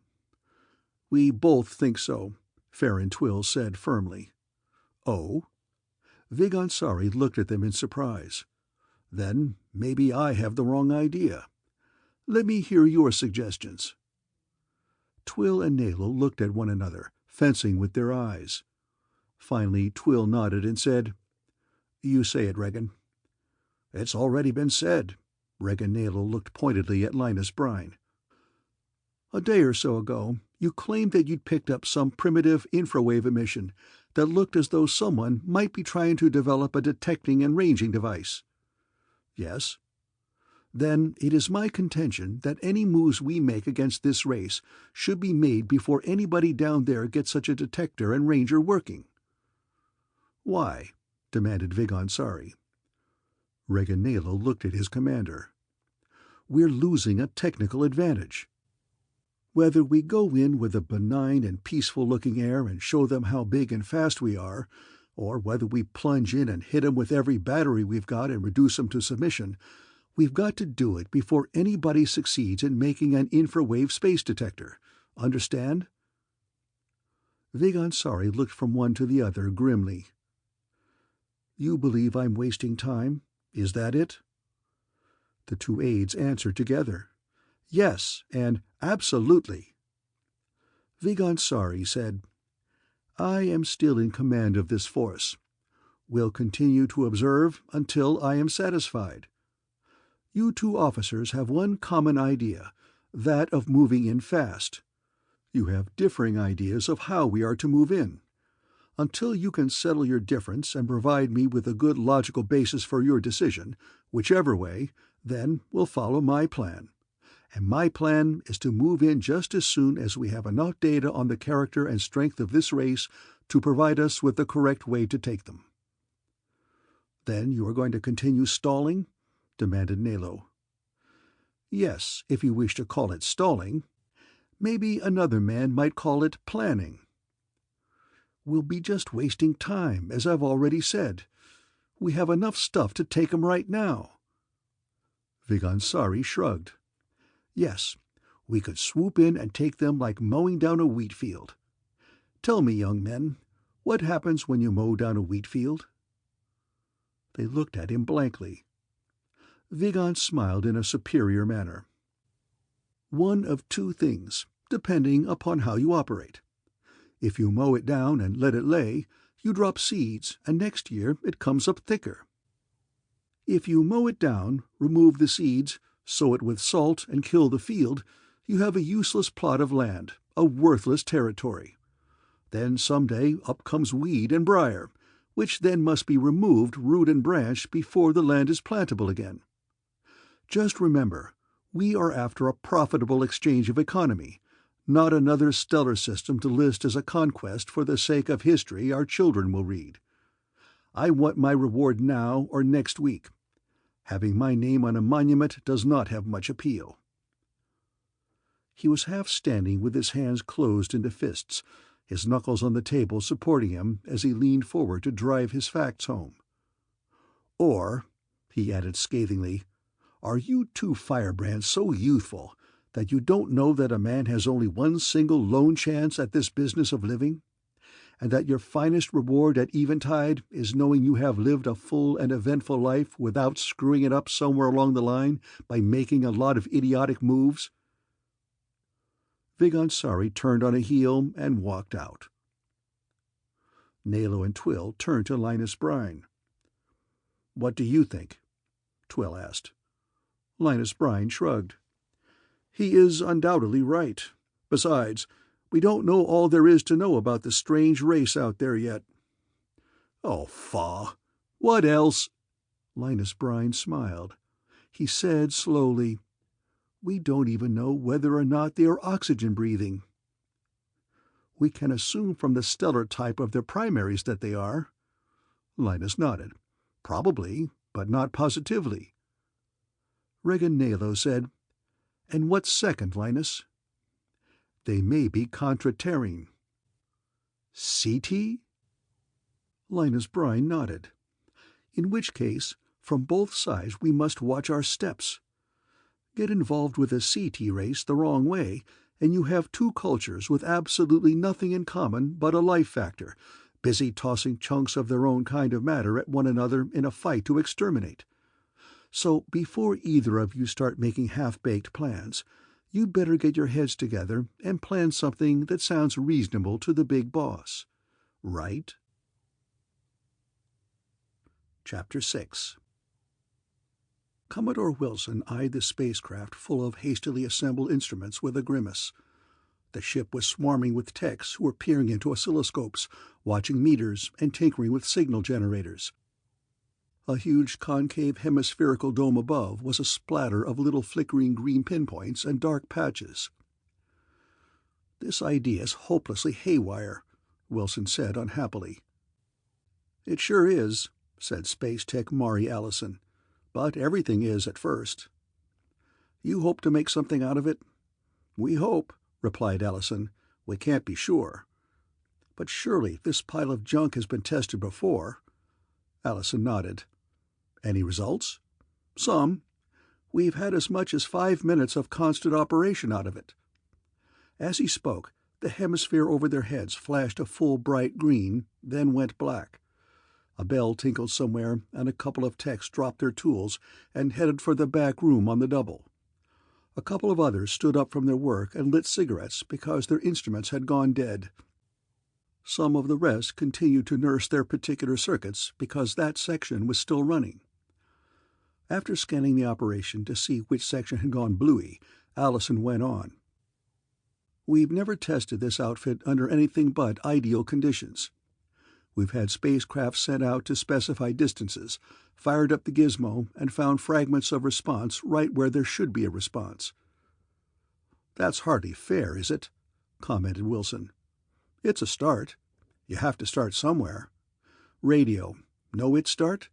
The first message was sent across the ocean a few hundred years ago, from one man to the other after they had made a complete plan as to time, date, location, and frequency, and also the transmitted message. Sure enough, they got through.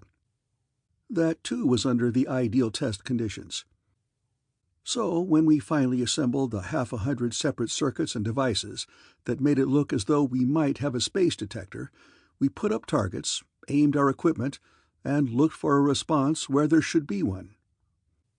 "We don't know where our target is," objected Wilson. "And we haven't yet fired up this equipment to seek a target of unknown position and range," admitted Allison. "But this gear is better than nothing." Again the green spots flickered in the dome over their heads. "What do all those spots mean?" asked Wilson. "Those are false targets, probably caused by background noise. Although the infrawave is noiseless, we still seem to be getting it. Dr. Friedrich disagrees. He claims this is not noise, but interferences. However, the good doctor is not at all certain that the so-called interferences come from localized conditions within the equipment or from external sources." Wilson shrugged. "I don't see how it's done with a radiation type that has neither a directional quality nor a velocity of propagation." "Do you understand Acom?" "I stopped shortly before matrix. Accumulative math is so much pothooks on a sheet of paper to me."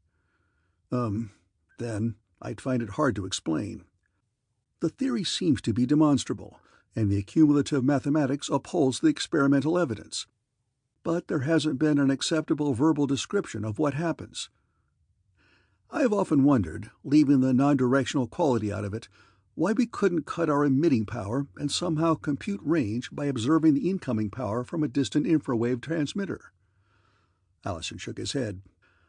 Oddly enough, the matrix mathematics that deal with radiation shows that for any hypothetical radiation with an infinite velocity of propagation, there can be no attenuation with distance.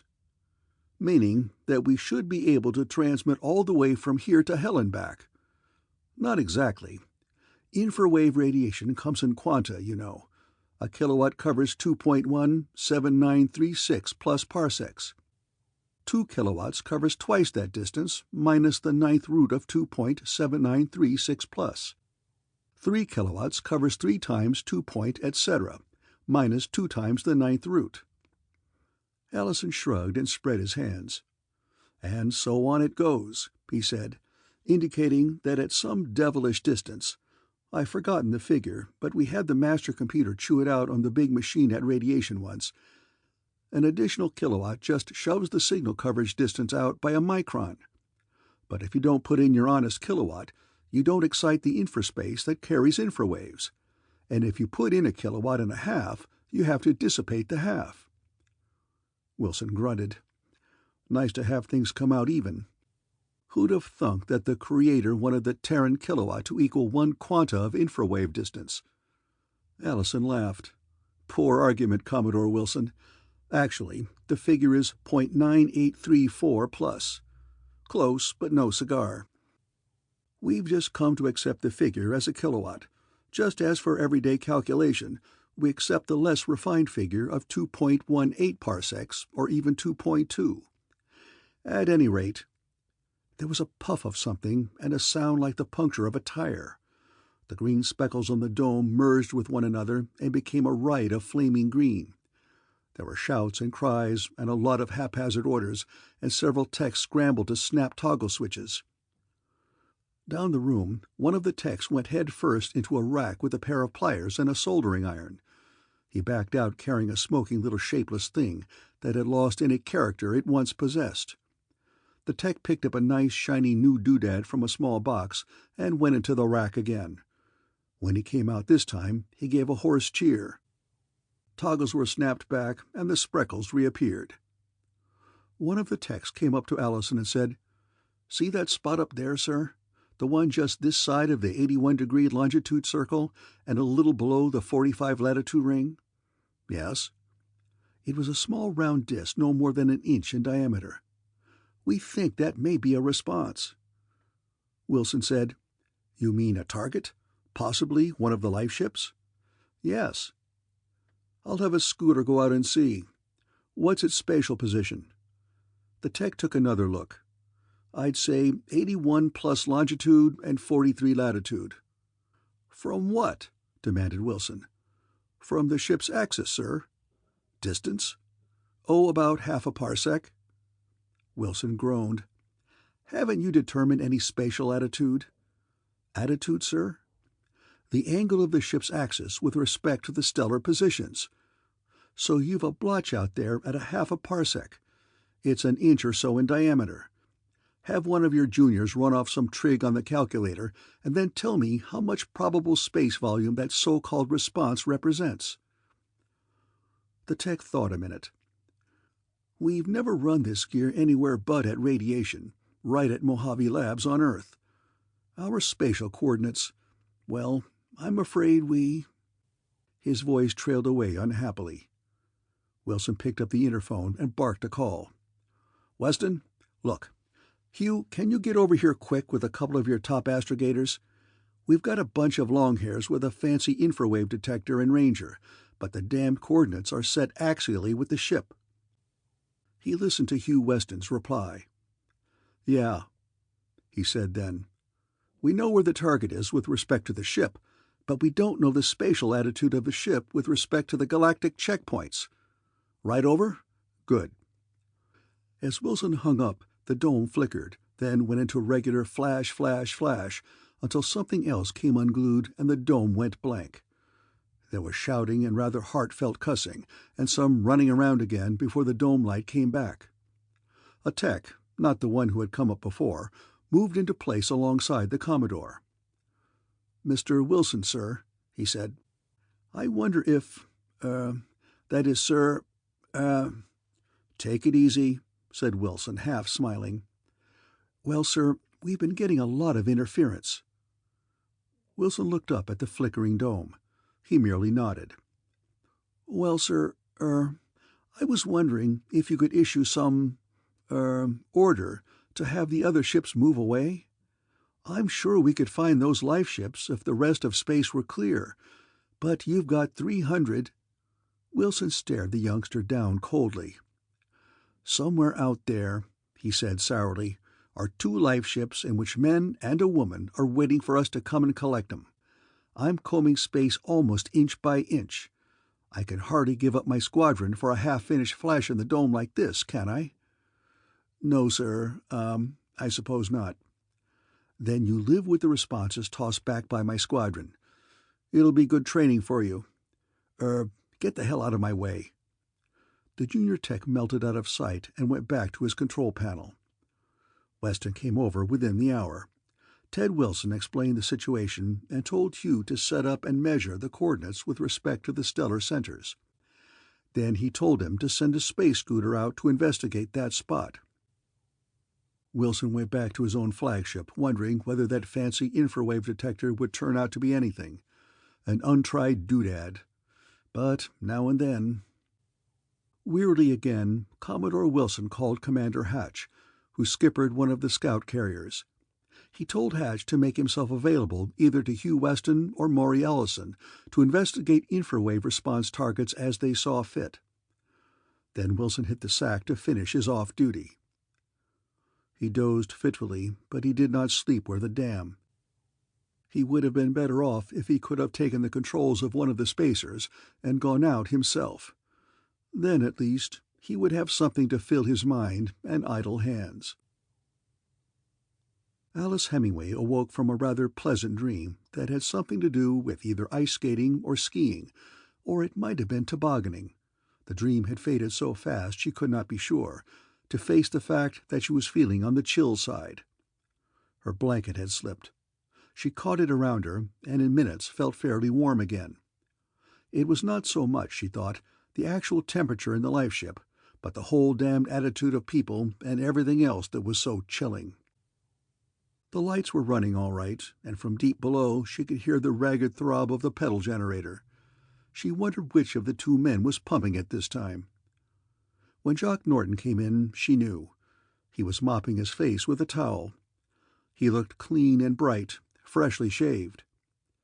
She looked at him and wished she could have a hot shower herself and a change of clothing. She wanted a 10-hour sleep in a nice soft bed with clean sheets, too, and wearing a soft nightgown. "Awake, Alice?" Norton asked brightly. "Awake again," she said unhappily. "For, what is it, the 9th day?" "8th," he said. "Can't go on much longer." "I hope not." "You look all in," he said softly. He sat down on the edge of the divan beside her and put a gentle hand on her shoulder. "Take it easy, m'lady. They're really scouring space for us. We'll be all right. You'll see." Unexpectedly, he bent and kissed her chastely on the forehead. Alice tensed at first, but relaxed almost immediately because the warmth of that honest affection made her feel less alone and cold in the depths of uncharted space. Some of the worry and concern was erased at least. She stretched warmly as he rubbed her forehead with his cheek. Then he sat up and looked down at her. He put his hand on her cheek gently and said, "We'll be all right, kid." "8 days," she said in a hoarse whisper. He nodded solemnly. "Every hour means they must be coming closer and closer. Every lonely hour means that it can't be many more, because they've covered all the places where we weren't. Follow me, Alice?" She shook her head unhappily. Doggedly, he tried to explain. "They know that we must lie within a certain truncated conical volume of space. They comb this space bit by bit and chart it. Since the volume is known, and since it takes so many hours of work to comb a given volume, that means that at the end of a given time all the predicted volume of space has been covered. Since we must lie within that, we are bound to be picked up before they cover the last cubic mile." "But how long?" she breathed. "I wouldn't know," he told her honestly. "I have no possible way of computing it. They've got the best of computers and plotters, and they've got the law of probabilities on their side. But it's dead certain we'll be found." "I hope." "I know," he said. "You've changed, Jock Norton." "Changed?" "You looked on this as a lark before." "Not exactly," he objected. "But you did." Slowly he shook his head. "Not exactly," he repeated. "I don't think I've changed at all. I still think that when you're faced with something inevitable you might as well look at it from the more cheerful side. After all, there was the chance that we might not have made it this far, you know.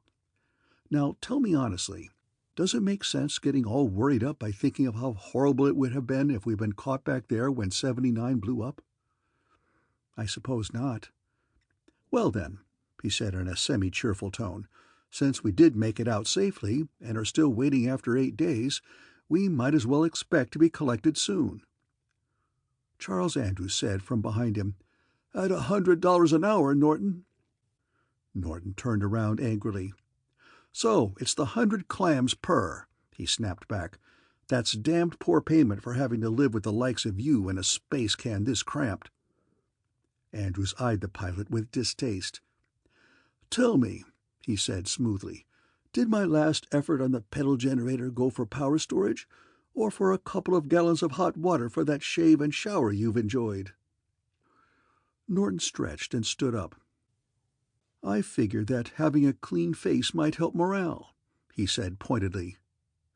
"You're a cheap, chiseling—" "Easy, Andrews, easy. There's a lady present. Besides, I might forget my easygoing nature and take a swing at you." Andrews said scornfully, "Without a doubt, a man of your age and build could wipe up the life ship with me."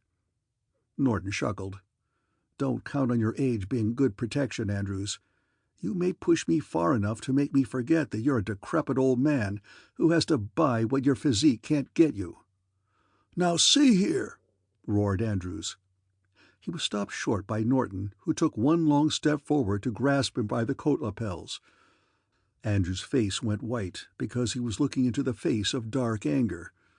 Norton's other hand was clenched in a large, tight fist. He eyed the older man sourly for a minute, then shoved him backward to collapse in a chair. "What are you trying to do?" sneered Norton. "Make me mad enough to clip you so you can yell foul? I know as well as you do that the law doesn't even recognize taunts and tongue-lashings as contributory to assault." Alice got up from her couch and stood between them. "Stop it, both of you!" she cried. "Stop it!" Norton's anger subsided. "All right," he said to Andrews. "Now that we've all had our lungs exercised, I'll go below and pedal that generator. Alice, you can have the bathroom first. Andrews, you take it with what she leaves. Is that okay?" "Aren't you the hard-working little Boy Scout?" "Sure," Norton grinned. "I am that." He disappeared down the ladder towards the generator room. Andrews turned to Alice. "You're not going to go for that fancy routine, are you?" he demanded crossly. "What routine?" "First, he uses power for hot water, power that I was storing up. Now he's going to pedal that thing to waste more power." Alice shrugged. "He's the spaceman," she said simply. "If he thinks we can spare the power for a bath, I could certainly use one." "How can you trust the likes of him?" "We've got to," she said. "We've got to." "I wouldn't," said Andrews. "I can't." She looked at her employer seriously. "We've both got to trust him," she said quietly, "because, right or wrong, he is the only one who knows anything about space and what's likely to happen next." "At 100 an hour," Andrews said for the 90th time or so, scathingly. Alice nodded soberly. "But you mustn't forget that isn't going to do him any good unless he gets us all home so that he can use it." Reluctantly, Andrews nodded. "I suppose you're right." Then Alice added, "And even if it weren't for the 100 per, he isn't the kind to kill himself." Andrews grunted. "No, he isn't. But, Alice, I'm not at all sure that Norton knows whether he's doing the right thing or not." She shook her head. There was no answer to that argument. Furthermore, it was the kind of unresolvable argument that could go on until the answer was supplied from the outside. There could be no end to it until they were either picked up safely or died in lonely space. She decided to drop the discussion as pointless, so headed for the bathroom. A hot shower and a quick tubbing of her underclothing were on her mind. Her garments, of course, would dry instantly. She had to smile a little. To think that 100 years ago women thought something they called nylon was wonderful because it was fairly quick-drying. Not instantaneous, of course, as was the material of which her lingerie was made. Anyhow, getting it clean now and having a bath herself would make her feel better, and she would be better equipped to face the nerve-grueling business of just sitting there watching the clock go around and around with nothing to do but wait. Chapter 7. Regan Nalo faced his superior with a scowl. "That rips it wide open," he said. Vigansari smiled confidently.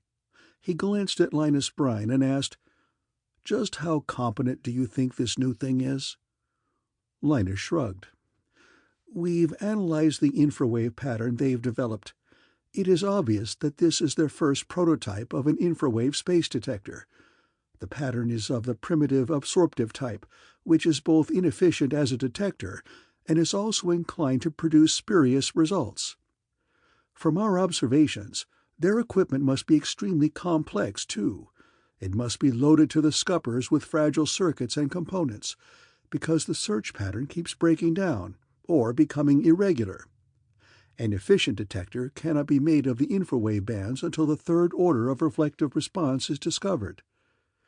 I doubt that any research team, no matter how big, can start with the primitive absorptive phase of the infrawaves and leap to the higher orders of infrawave radiation in less than a lifetime of study." "So, gentlemen," asked Vigan of his two aides, "can you predict whether or not their new detector will deliver the goods?" All looked expectantly at Linus Brine.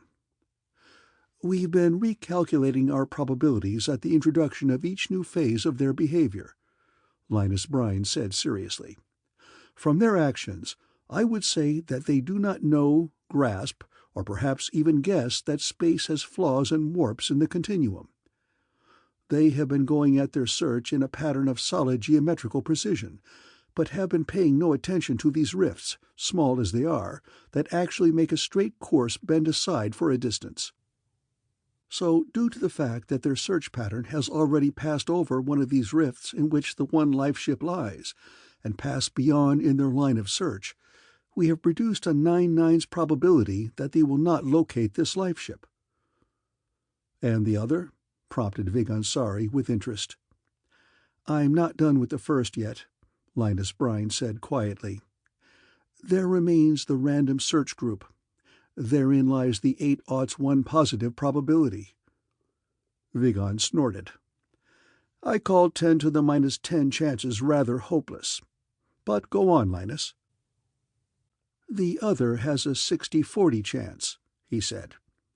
"If the infrawave detector locates the space rift that lies along our coordinate 376, when the ship is near 767, then the scout craft will pass within magnetic detection range of the life ship. That's a lot of ifs, I know, but they add up to a 60-40 chance. I say this because space rifts tend to produce strong responses in any of the primitive detecting gear. They've certainly been busy running down space warps, which indicates that they've been getting a lot of spurious responses." He smiled. "If space were entirely clear of foreign matter and space rifts, they'd find their new detector vaguely inefficient. Vigan waved a hand to indicate he had heard enough. "Gentlemen," he said quietly, "I've been criticized for waiting, but what one man calls study, the other man calls timidity. We'll continue to wait for the final factor. Then we'll know." The stereo pattern in the information center of Commodore Ted Wilson's flagship was slowly being filled with a hazy white that indicated that these volumes had been combed carefully. As he watched, he could see how the search was progressing, and it was painfully obvious that the search was not going good at all. The flights of spacecraft in set patterns back and forth through the stereo had covered nearly all of the truncated space cone. The random search ships were slowly cutting secondary lines through the regions already covered. There was a green sphere combing the stereo pattern now, indicating the new infrawave detector ship and its expected volume of detector coverage. Space was filled to overflowing with the fast patter of the communications officers, using infrawave for talks between flights, and ordinary radio for talks between ships of the same flight. Wilson had appointed Chief Communications Officer Haggerty to police the bands. Haggerty had done a fine job, removing the howling confusion and interference caused from too many calls on the same channel. But the result was still a high degree of constant call and reply and crosstalk. Most of the chatter came from the infrawave detector ship, sending the scout craft flitting hither and thither on the trail of spurious responses. It was almost impossible to grasp the extent of the operation. Only in the stereo pattern could anybody begin to follow the complex operation, and those who watched the stereo knew that their pattern was only an idealized space map of what they hoped was going on. It was worse than combing the area of an ocean from maps that contained a neat grid of cross rules. Much worse. For the uncharted ocean is gridded with radio location finders so accurate that the position of two ships 100 yards apart shows 100 yards of difference in absolute position in the Loran. Some day in the distance, future space would be solid gridded with infrawave navigation signals. Then the space coordinates of any spacecraft could be found to a fine degree of precision. But now all that Wilson and his navtechs could do was to keep sighting the fixed stars, and from them compute their position. This sort of space navigation was good enough to keep a ship on course, but far from precise enough to pinprick a true position.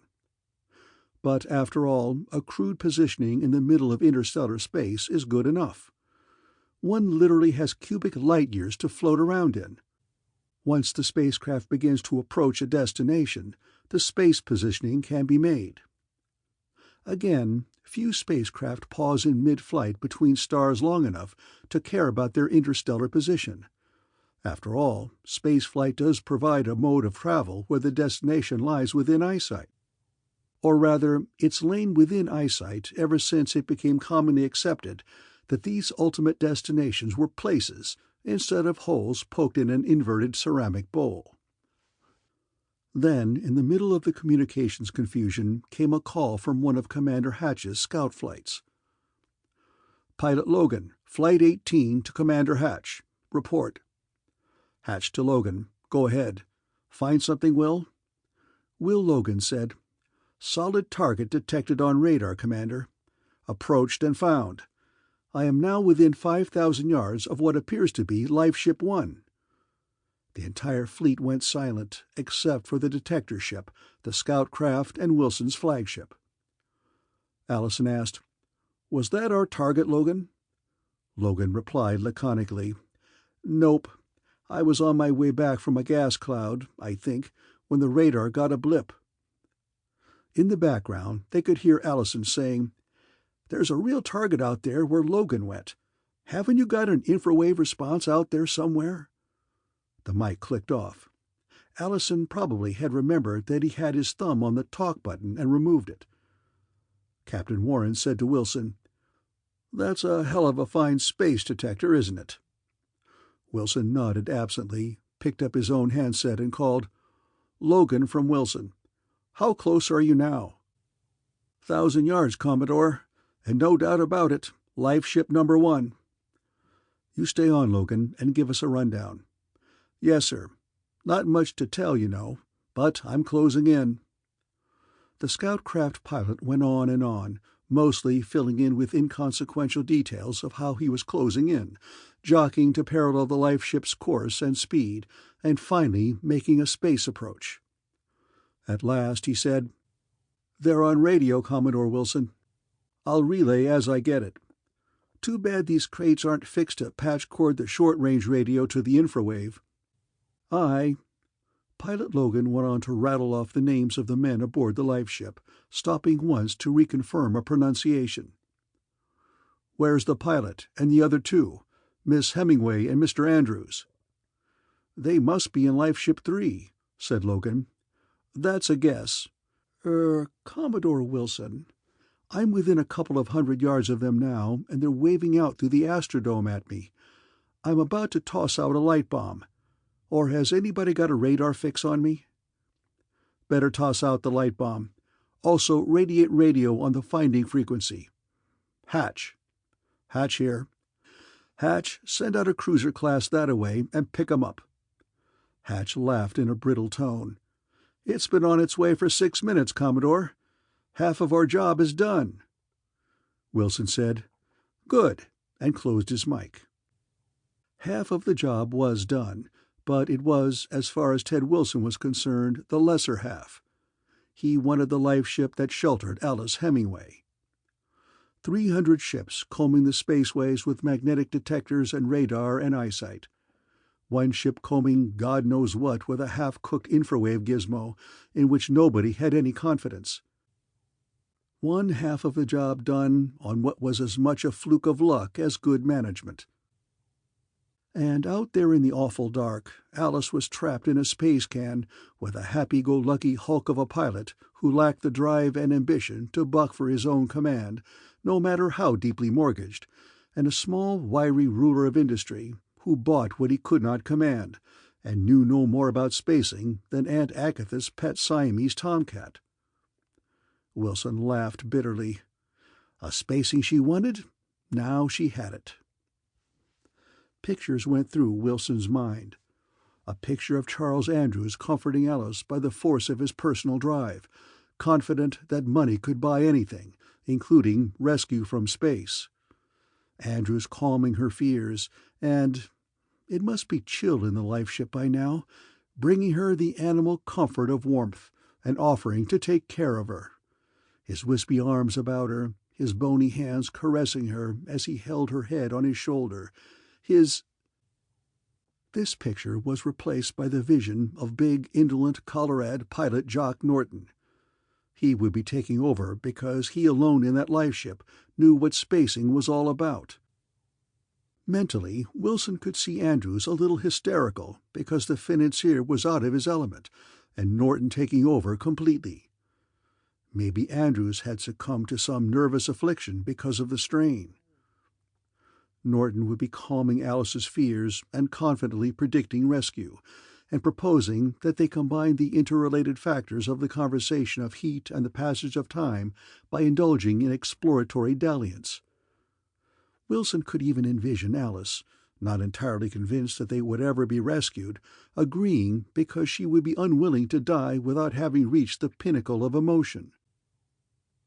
That picture was even more distasteful, but it was replaced by another in which Charles Andrew was making the gesture. Where Norton had youth and masculine appeal, Andrews had the suave manner and the smooth experience of his years. Some fast talk and a few vague promises, to say nothing of some well-calculated suggestions, and Alice would— Wilson tried to shut that notion out of his mind, but it went on and on and on, and on. Only one thing made his series of pictures bearable at all. Thank God Alice was aboard that life ship with 2 men instead of 1. Especially 2 men who could not help but find one another deficient in something or other. Then the 3rd or 4th vision came. Norton and Andrews might possibly, due to their precarious position, settle their differences in basic nature and come to an agreement. They might be taking turns. Ted Wilson gritted his teeth and tried to get deeply interested in the search grid. It was 9 days old. Alice looked up with a startled expression as Jock Norton came through the ladder hatch into the central cabin of the life ship. "But aren't you—" She let her voice trail away because she didn't quite know how to finish. He laughed.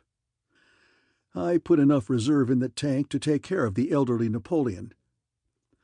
Look, Alice, I want to talk to you without his guff on the side." "About what?" she asked. Or shouldn't I ask? The recent shower and tubbing of her underclothing had given the girl a feeling of confidence. "About me. You. You and I. Us, you know." "What can I say?" He blurted, "What the hell's wrong with me?" "Why, Nuts," he snapped. "I'm not asking you for an explanation." "Then why put it that way?" "That's the point," he said. "I don't know. Something's all wrong inside." "How?" "Napoleon. Andrews. Frankly, I hate his damn guts. I've always hated the guts of that kind of moneybags. He walks all over everybody, buying what he can't control. Darn near theft, if you ask me." "So?" Aw, hell. The little character has got something. I want to know what. Now it's him? Norton nodded. Something about Andrews. I don't know. I don't know how or what or why, but there's something about him. Alice eyed the pilot strangely. Good or bad? She asked cautiously. Both. Jock Norton, she asked quietly, you've never had to work hard to get what you wanted, have you? He stared down at his fingernails. Maybe that's because I never wanted anything of real value. Maybe, she agreed. But what have you wanted? Damn little out of life, he answered her truthfully. Fun and games, mostly. And I suppose they came easy? He nodded. Being a space pilot has, well, a certain ego boo. You find yourself invited here and there by people who have never been any farther out of New York than Hackensack, or maybe no farther out of Chicago than Evanston. He looked down at his fingernails again. There's always women happy to claim they've slept with a man who's been to Castor, or Pollux, or Polaris, or even Centauri. A man gets his bed and breakfast and his fun. But, abashed, he let it trail off. So what about Mr. Andrews? She prompted. He's been there too. But well, somehow I think... Alice smiled quietly. In other words, Mr. Andrews' spacing is only a means to his own advantage instead of being the end itself? I guess that's what I mean. Andrews doesn't use spacing as his business. He uses it to get to his business. That's right. So where do I go from here? That's your decision. I know, and I wish I knew how to make it. She smiled at him sympathetically. I wish I could help. Maybe you could. She looked at him cryptically. Not Alice Hemingway. I've got me a man out there who is combing space for all three of us. You'll have to make your own life and find your own girl. Suppose he doesn't find us? He asked bluntly. Then, said Alice soberly, we have no future to concern us, no decision to make, and no failure to measure up to or to account for to anybody. And we'll have died without having really lived. Most everybody does. Few are content to lie down and get it over with. One lifetime is not long enough to content oneself. No alert, willing, intelligent human being can be content with Thanatopsis. I don't know it. I don't know it too well either. Something about, when thy summons comes to join the innumerable caravan that moves, etc., like one who wraps the draperies of his couch about him and lies down to pleasant dreams, or something like that. Bluntly, he said, It's 9 days. From the top of the ladder, Charles Andrews repeated his familiar refrain, 9 days at 100 per hour. Norton turned swiftly. Yeah, he drawled. But we'll have that argument later, Andrews. Right now, it's time to blast out with a distress signal again. They've got to know we're still alive, no matter what else. Okay. So, you fire up the infrawave transmitter, and I'll pedal the generator as before. Norton disappeared below. Andrews went to the small panel and sat there watching the 1 meter, his hand resting on the one switch. Hell of a note, he grumbled. Alice asked, Why? Can't send a damn message on this. Only make an identification call. Considering the size of this life ship, and the fact that an identification call is all that is really necessary, I can't complain too much, she told him seriously. What could you tell them that they don't know already? Could you urge them to greater haste by the power of your voice? Andrews actually had been thinking exactly that. Between the checkbook in his wallet and the pen in his pocket, Andrews had always been able to wield a lot of power.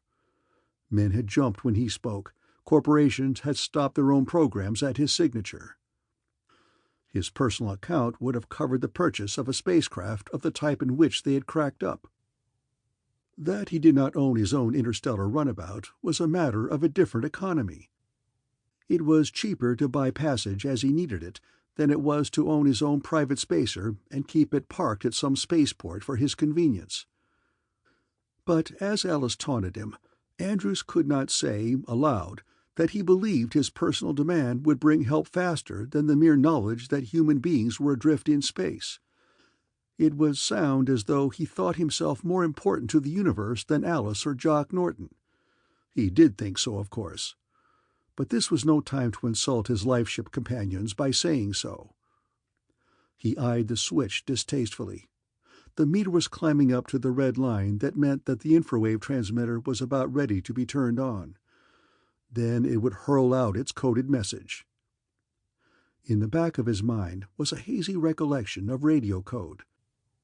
He remembered that A was a dot dash, and that N was a dash dot. He did not recall whether D was a dash dot dot or a dash dash dot. R was dot dash dot, and everybody knew that E was a single dot. The letter W baffled him completely, but he was sure that S was dot dot dot. So the worst he could do would be to flub two of the letters in his name, making it come out AND RE something S.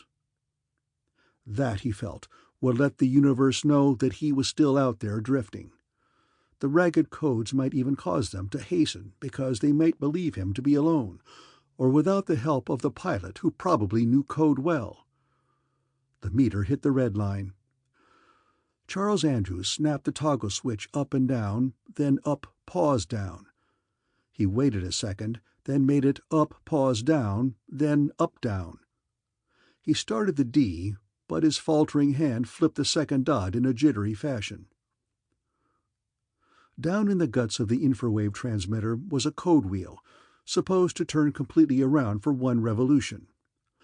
Along the periphery of the wheel was a series of serrations, which in passing a fast-action switch keyed the output of the simple transmitter, sending the stylized code. The jittery flipping of the main switch coincided with one of the serrations on the code wheel, so that Andrews turned off the whole gear just as the transmitter was keyed on. The power normally used for the energizing section, stored in local capacitor banks, discharged through the output section. It was not spectacular. The meter just flopped back to zero, a fuse blew, and the cabin was filled with the pungent odor of burned insulation.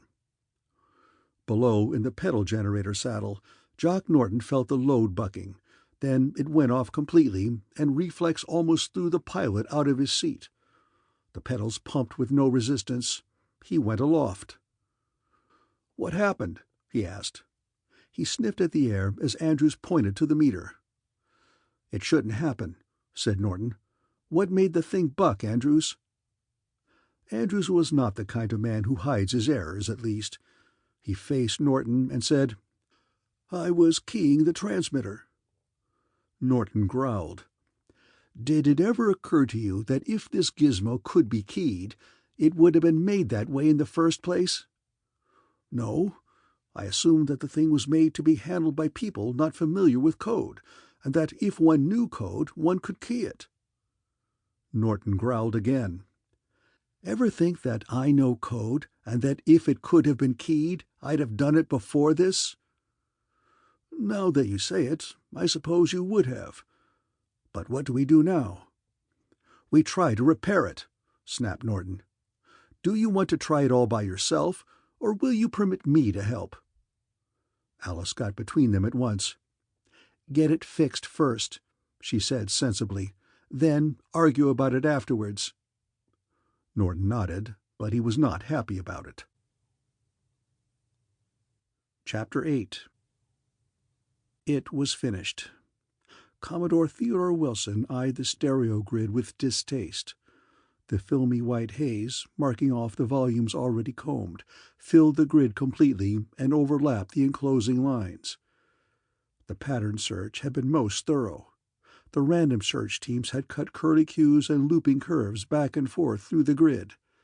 Their coverage had not been perfect by far, but it was good enough for a random search.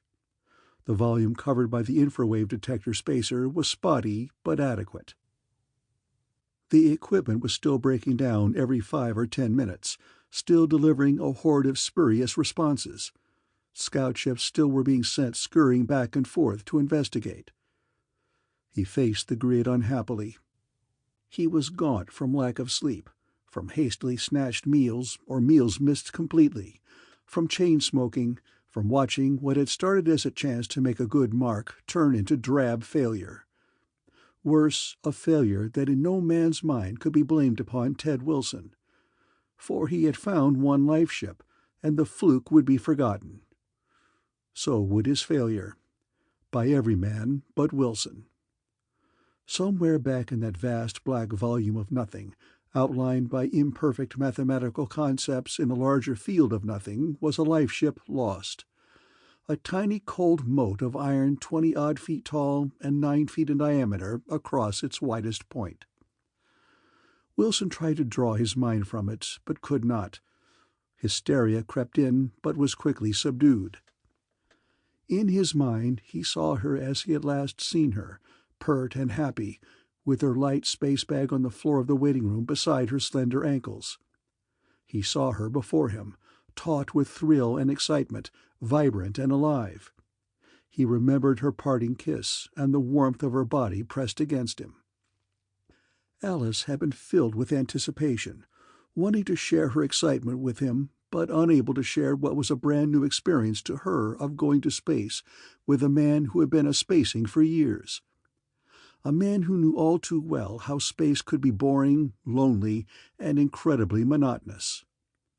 Not like travel across land, where there is scenery to watch, and although a tree is a tree, no two trees are ever alike, just as no one mountain ever looks the same at 2 o'clock in the morning as it had 4 hours earlier at 10 in the evening.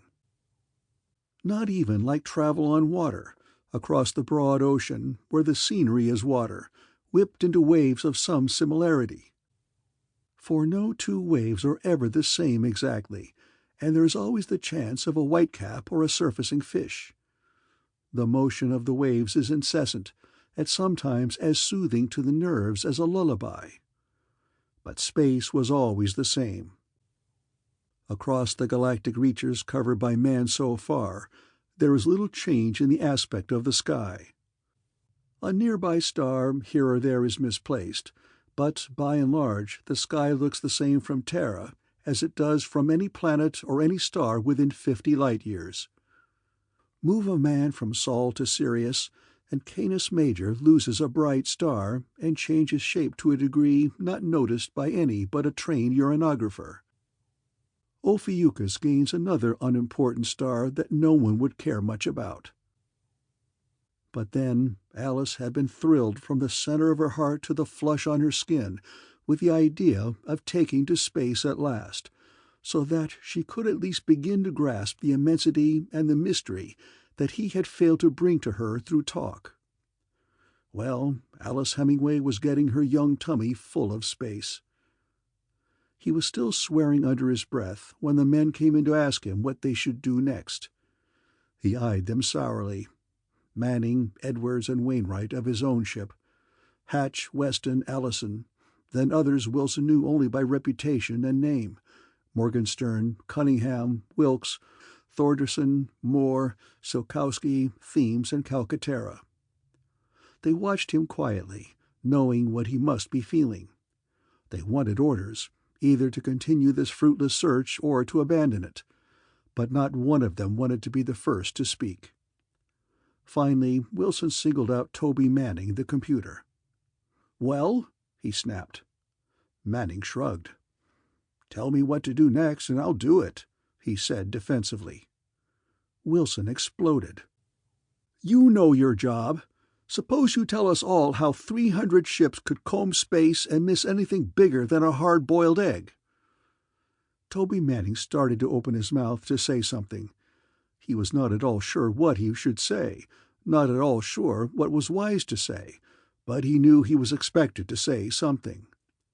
It was as well for Manning that he felt indecision, for if he had uttered a syllable it would have been blasted back down his throat. "Space search!" roared Wilson angrily. "Integrated maneuvers! We might as well be a bunch of crying children, lost and scrambling all over a department store trying to get ourselves located. Sure, I know there are indeterminates. I know there's always trouble with space coordinates. Sure, it ain't like plowing a farm where you can follow the edge of where you've been last. But you, Manning, are supposed to be a computer, capable of plowing with the law of probabilities, which, my math prof once told me, should include the probability that human beings will make errors and be generally sloppy. You set up the search grid and proposed the search pattern with what you called a factor of overlap safety." Wilson turned on Hugh Weston. "And you are supposed to have a bunch of the finest astrogators in the universe. You and your collection of schoolboys, confidently walking behind the stereo and drawing pinpoints and hairlines to show where we've been. Nuts! You should have used a 10-inch calcimine brush." He paused for breath as he scorned them with his eyes, then picked Allison. "That fancy doodad of yours, Allison, the famous infrawave detector and ranger. Did you ever get more than 10 minutes of constant operation out of it?" "Once," Allison snapped angrily, his face red and his hands opening and closing. "Fine," sneered Wilson. "Oh, fine. Oh, hell." He looked at them all again. He saw them this time. "All right," he said contritely. "I've been off base. I'm wrong. Manning, what are the probabilities for error in the grid itself?"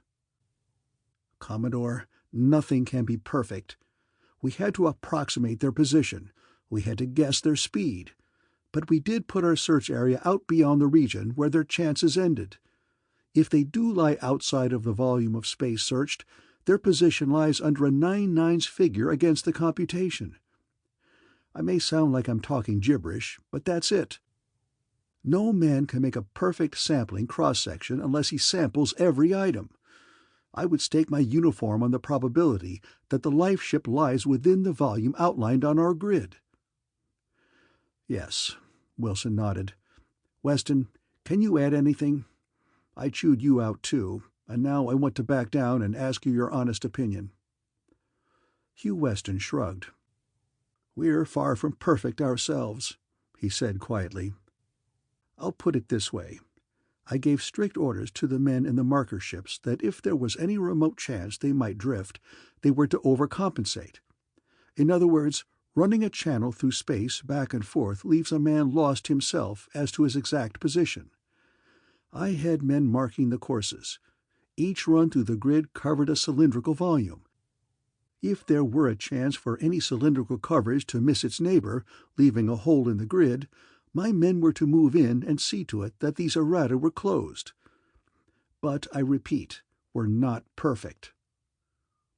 Wilson said contritely, "Allison, I owe you the most.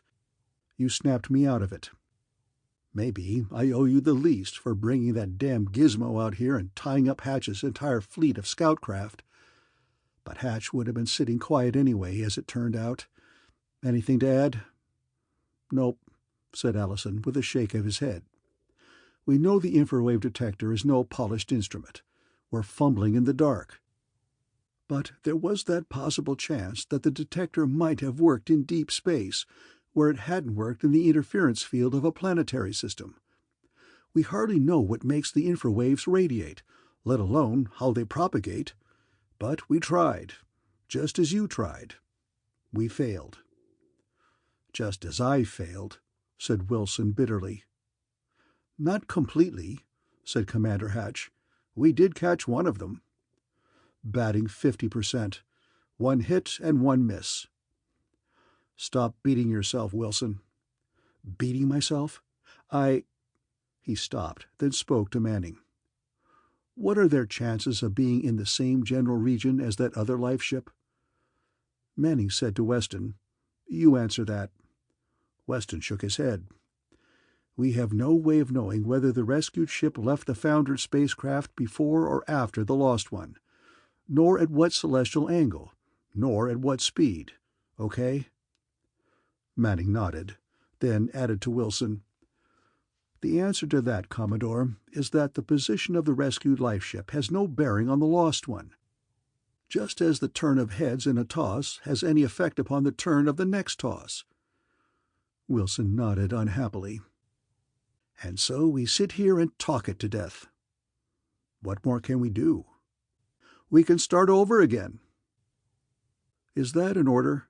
asked Hatch. Manning shook his head almost imperceptibly. Wilson caught the faint objection and said, "Wait a moment, Toby. What have you got in mind?"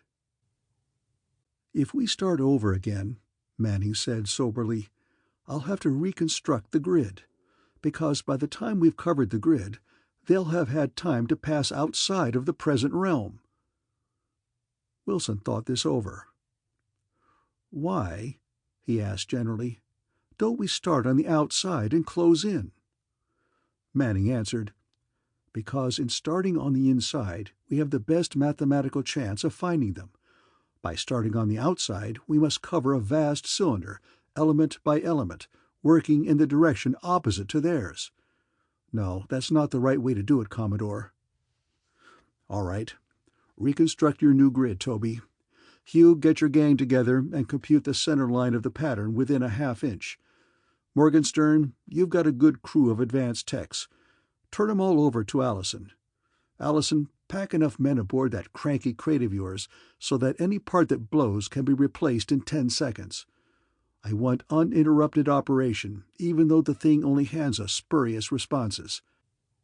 Hatch, put half of your gang in with the random search team. No use using all of you to run down gas clouds and meteorites and places where there should be something the size of a planet but isn't. Yes, we'll start all over.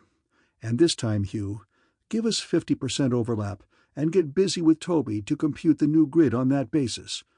Can we do it?" They looked at him, some wearily, who saw him more weary than they, some angrily, but Wilson was beyond honest anger himself, some anxiously, who knew that Ted Wilson had lost more out in that black nothingness than a reputation or a mark on his record. Some looked at him willingly. They were all with him, tired, angry, expectant, but all willing. Weston growled, "We'll find 'em, damn it." The room rumbled with growls. They were not schoolboys, thrilled with the adventure or given to demonstration, nor youths driven to the job of combing the unknown for their Commodore's lost love. But they felt it inside, and stifled it in low-voiced growls because they were not much given to bragging either. And Ted Wilson knew that if the lost life-ship was to be found, his command would find it. Wilson's communications officer came in quietly. He caught his Commodore's eye and motioned Wilson aside. "Commodore," he said, "something I'm not quite sure about." "Yes?" "The hourly infrawave distress call?" "Yes, of course. It's time for it." Wilson looked at the man's face and knew that something was wrong. "It came in, didn't it?" When the communications officer didn't speak, Wilson cried hoarsely, "It came in?" The comtech nodded slowly. "It started, but it was sputtering badly. Then it conked out cold, Commodore. Nothing like I've ever heard before." "Like what?" "Well, you know the code wheel runs in standard communications code, giving the spacecraft license, the lifeship number, and the general distress call repeated over and over for 3 minutes. Well, sir, the license identification came through all right, but after that the code got awful garbled and spotty, and then the whole damn transmission just crapped out, sir, after about a half-minute." "Fade?" asked Wilson in a strained voice. "Went out like a blown fuse. Big blast, then silence. Nothing."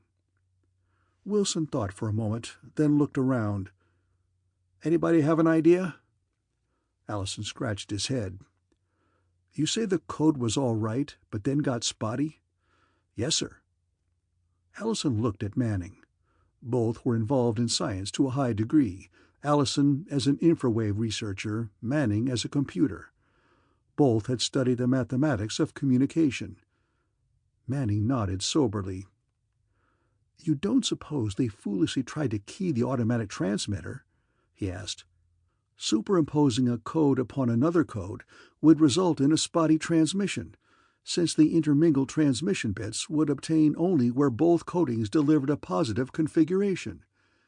It might—" The communications tech broke in scornfully. "The pilot of the 79 was aboard. He'd know. Nobody but a complete imbecile would try to key an automatic distress transmitter." Allison nodded positively. "Can't be it." Commander Hatch looked down at his feet. "I was in a space can once," he said. "They don't last forever. He let his voice trail away. Wilson looked into their faces. The cold, bleak fact was so clear in their faces that he could not ignore it. He was forced to recognize the fact that a life ship is no spacecraft. A life ship is a flimsy tin can, as space-worthy as an open raft on the broad ocean, as space-worthy as an umbrella in a windstorm. A life ship was not intended for comfort, or for travel, or for use. It was aimed at a hope and a prayer that if the mother spacecraft came a cropper, that human lives could be protected for a time, long enough to give hope of rescue. In the faces of the men had been determination. Now the determination had faded. Left was only sorrow and resignation. Wilson had lost. Doggedly he said, "We'll loaf it out for the next hour. We'll go on as though this hadn't happened. We'll prepare for a recoverage of the grid." They all nodded and left, but the step of each had lost its spring, and voices had lowered to funeral rumbles. Some even whispered. Commodore Wilson swore at the closed door. The hour passed with the slow, interminable drag of eternity itself. It was the complete uncertainty of the result, the angering fact that not a single thing could be done until that hour had passed, and even then there was a high possibility that nothing could be done at all. So long as the hourly signal came in, there had been solid knowledge of the survival of the lost party. This had been a sort of haphazard thing. There had been times before when a life-ship party had missed sending the signal because of fatigue, and had finally sent their signal late. Suggestions were always cropping up that the signal could be entirely automatic, clock-timed. These ideas were claimed to be impractical, since a timed automatic signal only meant that the life-ship itself was still lost in space, and not that any aboard it were alive. A full two-way infrawave system would have been the answer, if a full two-way system could have been installed in a life-ship, still leaving room in the little space can for things essential to the sustenance of human life. Ocean life-craft are equipped with hooks and lines for catching fish, with gizmos for making water from the salt ocean drinkable. Air is free. Waste products are cast overboard. In space there are no fish to catch, no salt ocean to purify, no air but that within the tiny can and its high-pressure air flasks. There is a supply of water and a small refining plant to distill waste products, not at all efficient, but adequate for a few days. But the bulk of the food and water and all of the air necessary to maintain life filled up a large percentage of the small volume of a life-ship. Slowly that nerve-grinding hour passed, and then it became an hour and a half. Then it was 2 hours, then 2.5, then 3 hours. No signal. Andrews looked askance at Norton. "Nothing we can do?" Norton shook his head. "Nothing I can do," he said helplessly. "But there must be something." "There probably is," Norton said simply. "If I were a trained comtech, I could probably fake something together and make some fudged-up repair that would at least radiate. But I'm a pilot, so I don't know all the angles of infrawave equipment. Not even basic theory. I know enough, with the aid of this repair manual, to replace any part that might have failed, but beyond that—" Andrew shook his head and scratched his nose. "I can't see it," he said. "See what?" "I can't see how a man can claim the ability to make a repair on a complicated thing like this without knowing more than you say you know." Norton smiled thinly. "I can replace the plumbing under a sink, too," he said flatly, "without knowing enough to make me a licensed plumber. This manual gives full directions, but no reasons. If the voltage at this terminal is less than 3600, then check the voltages on terminals and so. Measure the resistance between terminals this and that with the equipment off. Connect terminal A to terminal B, and check the alternating voltage across component 219. Depending upon what we find that does not follow the book, we locate the busted doodad and replace it. But the damned book doesn't bother to tell you why the voltage across such and such terminal should be 3600, or what happens when it isn't. The book was not written for infrawave engineers. It was written for guys like me who care more to get a signal on the infrawave bands than we care for the theory of operation." "All right, then. So we blew something. Can't we run it down?" "Trouble is that we blew too many things at the same time." "Don't understand." "Naturally," snapped the pilot. "You know less about this stuff than I do. This is supposed to be more than 3600, providing that is functioning. But the voltage will go above 7000 if the other has come unglued. If you blow both items together, the voltage down by one and upped by the other comes out to about 4000. The reading may be all right, but when everything in the damn set reads wrong, I have to give up." "So what do we do now?" Norton shrugged. "We hope they don't give up. We keep on working on this thing. Hell, we might as well turn on the receiver and listen." "Can we spare the power?" Norton looked at the financier. "Might as well," he said. "We might as well.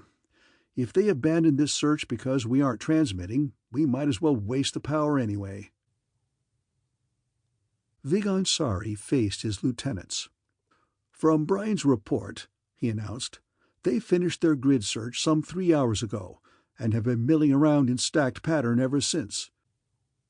Linus predicts that they have been waiting for a recurrence of the regularly transmitted signal that should have kept coming but which blew out from some sort of overload.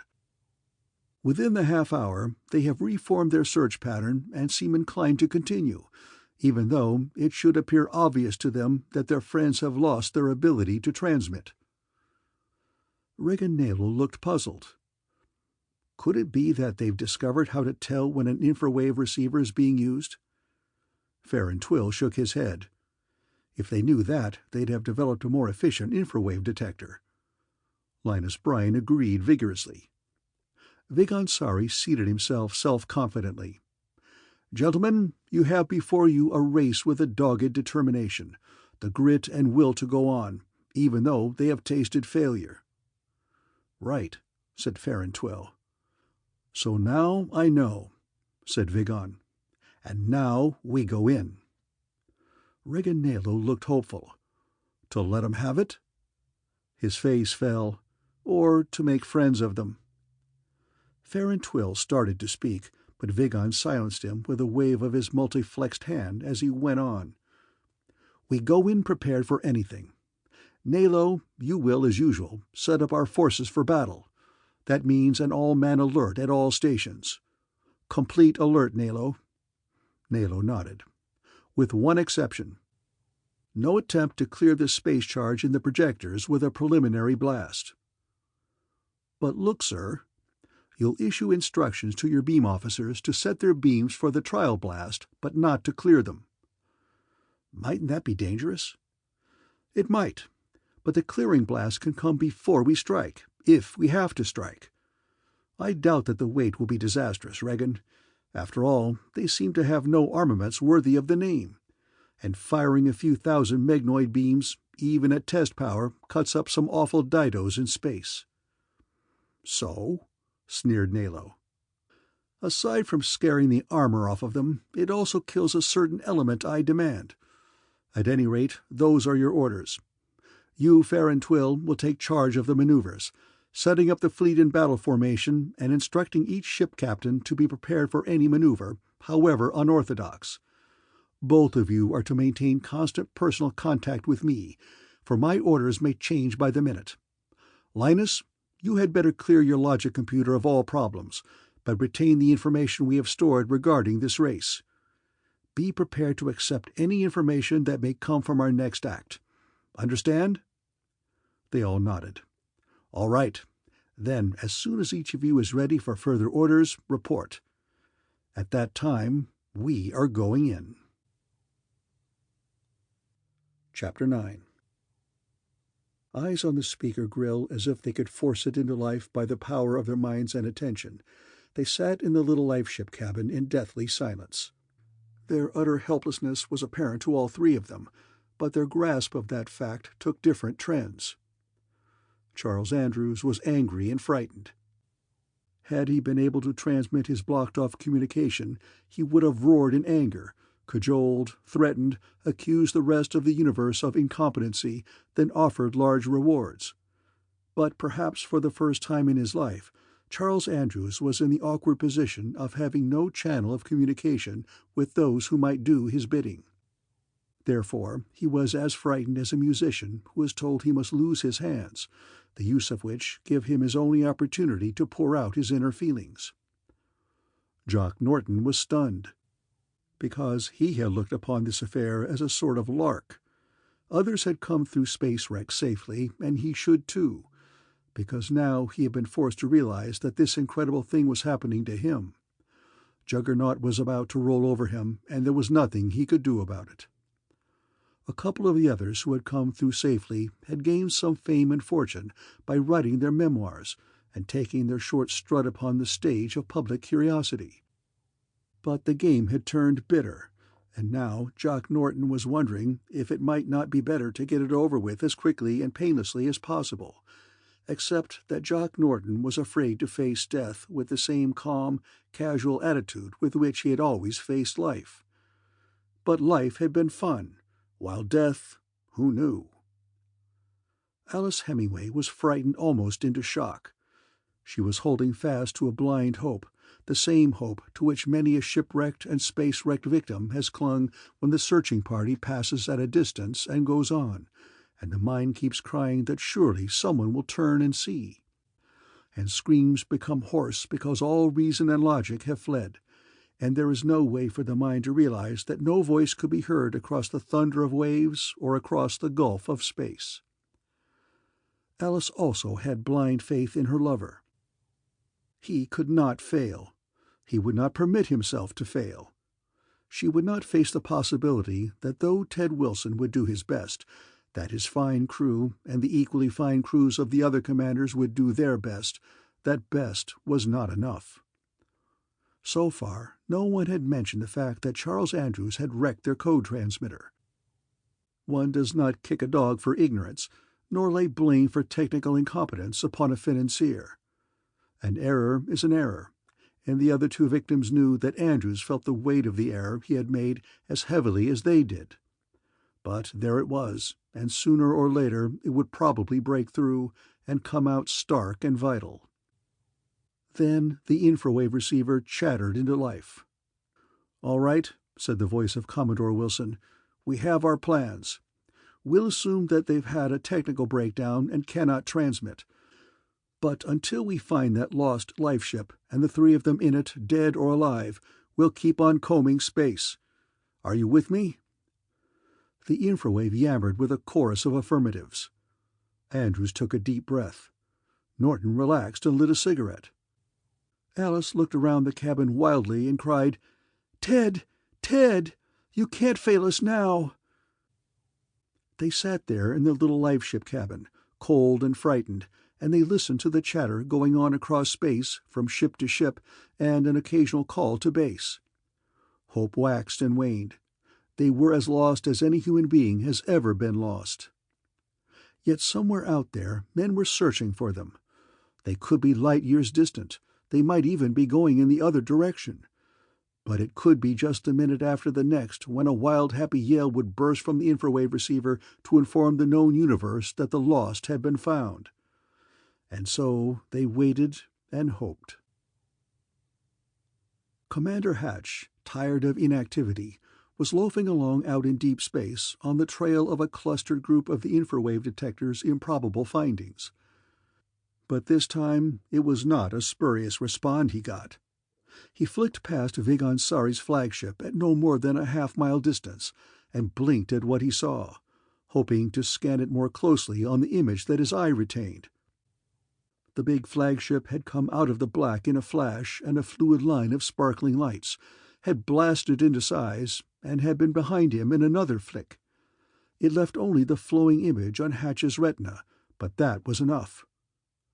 That, he said aloud in his one-man ship, was a spacecraft, and big. Hatch flipped his flitter end for end and set the blast. It brought him to a slowdown by the time he came abreast of the second wave of Vigon Sari's Space Force. To one side was a monster, sleek and dangerous-looking, its turrets flat and ugly-snouted. Above him was another, more distant, but no less angry-looking. Before him was a fighter carrier, its skeleton deckworks crammed with fleet hornets of space, their stinger fixed forward, looking out of the carrier at every angle. Small ineffective drive flares indicated that their crews were alert, though idling, and that their working guts were hot and ready to arrow into space. Before him was another of the vast battle wagons, its projector snouts uncovered. One of the turrets made a swift turn, a lift of the projectors, a lowering and complete swivel. Then another started the warm-up maneuver. Hatch's scout craft passed on through the front line of ultra-heavies to the lighter, faster classes of spacecraft behind the front array. Jaw slack, he pressed his eyes against the binocular scope, straining to see the flat extent of each formation. But they faded off into the depths of space, and he could not see the end of them. He passed another carrier and watched the first flight of fighters whip out from the skeleton deck in a flat circle, to turn upward along the axis of the carrier and disappear forward toward the spearhead of the force. They looped around after a while and came back to the carrier after their test flight. Everywhere, Hatch saw the ugly snouts of projectors lifting and turning in their turrets. He broke out in a cold sweat. Hatch was as frightened a man as ever existed. He was a commander in the Space Force, a body trained for combat. But the Space Force, for obvious reasons, was not trained in combat. Aside from having to contend with an attempt at space piracy, some more frequent attempts at barratry, theft, and other forms of skullduggery, and very frequent smuggling, the Space Force was not armed against opposition. They had their arms, and their ships were efficient. But for the lack of an active enemy, the Space Force was not a pampered service, handing money for the development of heavy space ordnance. There had always been the unexpected, maybe someday, but to date no one had ever come up with any proof that humankind did not represent the only sentient animal in the aggregation of the galaxies. So Hatch, trained to run down fragmentary piracies and an occasional run-in with some spaceman whose operations exuded an odor into space, was no more trained to space combat than any of his fellows. He had exercises, but had never heard a shot fired in wartime anger. So Hatch sweated it out. He flipped off his drive so that he would not be seen. His hand trembled, halfway to the microphone of his infrawave. He stopped it, lest he be heard. Flipping off his drive was good for another reason, too, he told his quaking mind. It also kept up his speed instead of decelerating to a dead stop in the middle of this incomprehensible, magnificent, dangerous-looking fleet of space battlecraft. Personal safety and the hopes of— Hatch laughed at himself sourly. He was in space, not hiding behind a tree on a battlefield to be. He was floating out there in the openest open that had ever been opened, where it was definitely true that if he could see them, they could see him. Trying to hide in the middle of that task force was like a man as masculine as he was trying to troll unnoticed through a mass meeting of the Gamma Upsilon Mu, better known as the Get Your Man sorority. Besides, other men were back there in space that must be warned. Probably he had already been noticed and zeroed in from a few of the smaller projectors in that task force. They would hardly let him pass through the fleet and go free. They might not blow him out of space until the last moment to preserve their element of surprise. But the men back there... He reached for the microphone, took a deep breath, and offered up a brief prayer to get his lines through before the blast came. And that the blast be a quick and merciful blackout instead of a slow and painful matter of dying all alone deep in space. Wilson was striding up and down the stereo room when the loudspeaker on the wall bellowed into a strained roar. "Commander Hatch to Commodore Wilson on emergency priority!" The entire personnel of the plotting room froze solid. "Wilson, I've just contacted a fleet of warcraft. Big ships with nasty-looking projector sort of things looking out of mobile turrets. They are big ones, bigger than anything we've ever built. And skeleton-like things that have open decks loaded with one-man fighters. They're—" Vigansari said crisply, "Get him, alive." Reganello barked crisp orders, and some of the ships took off to surround the small Earth scout craft.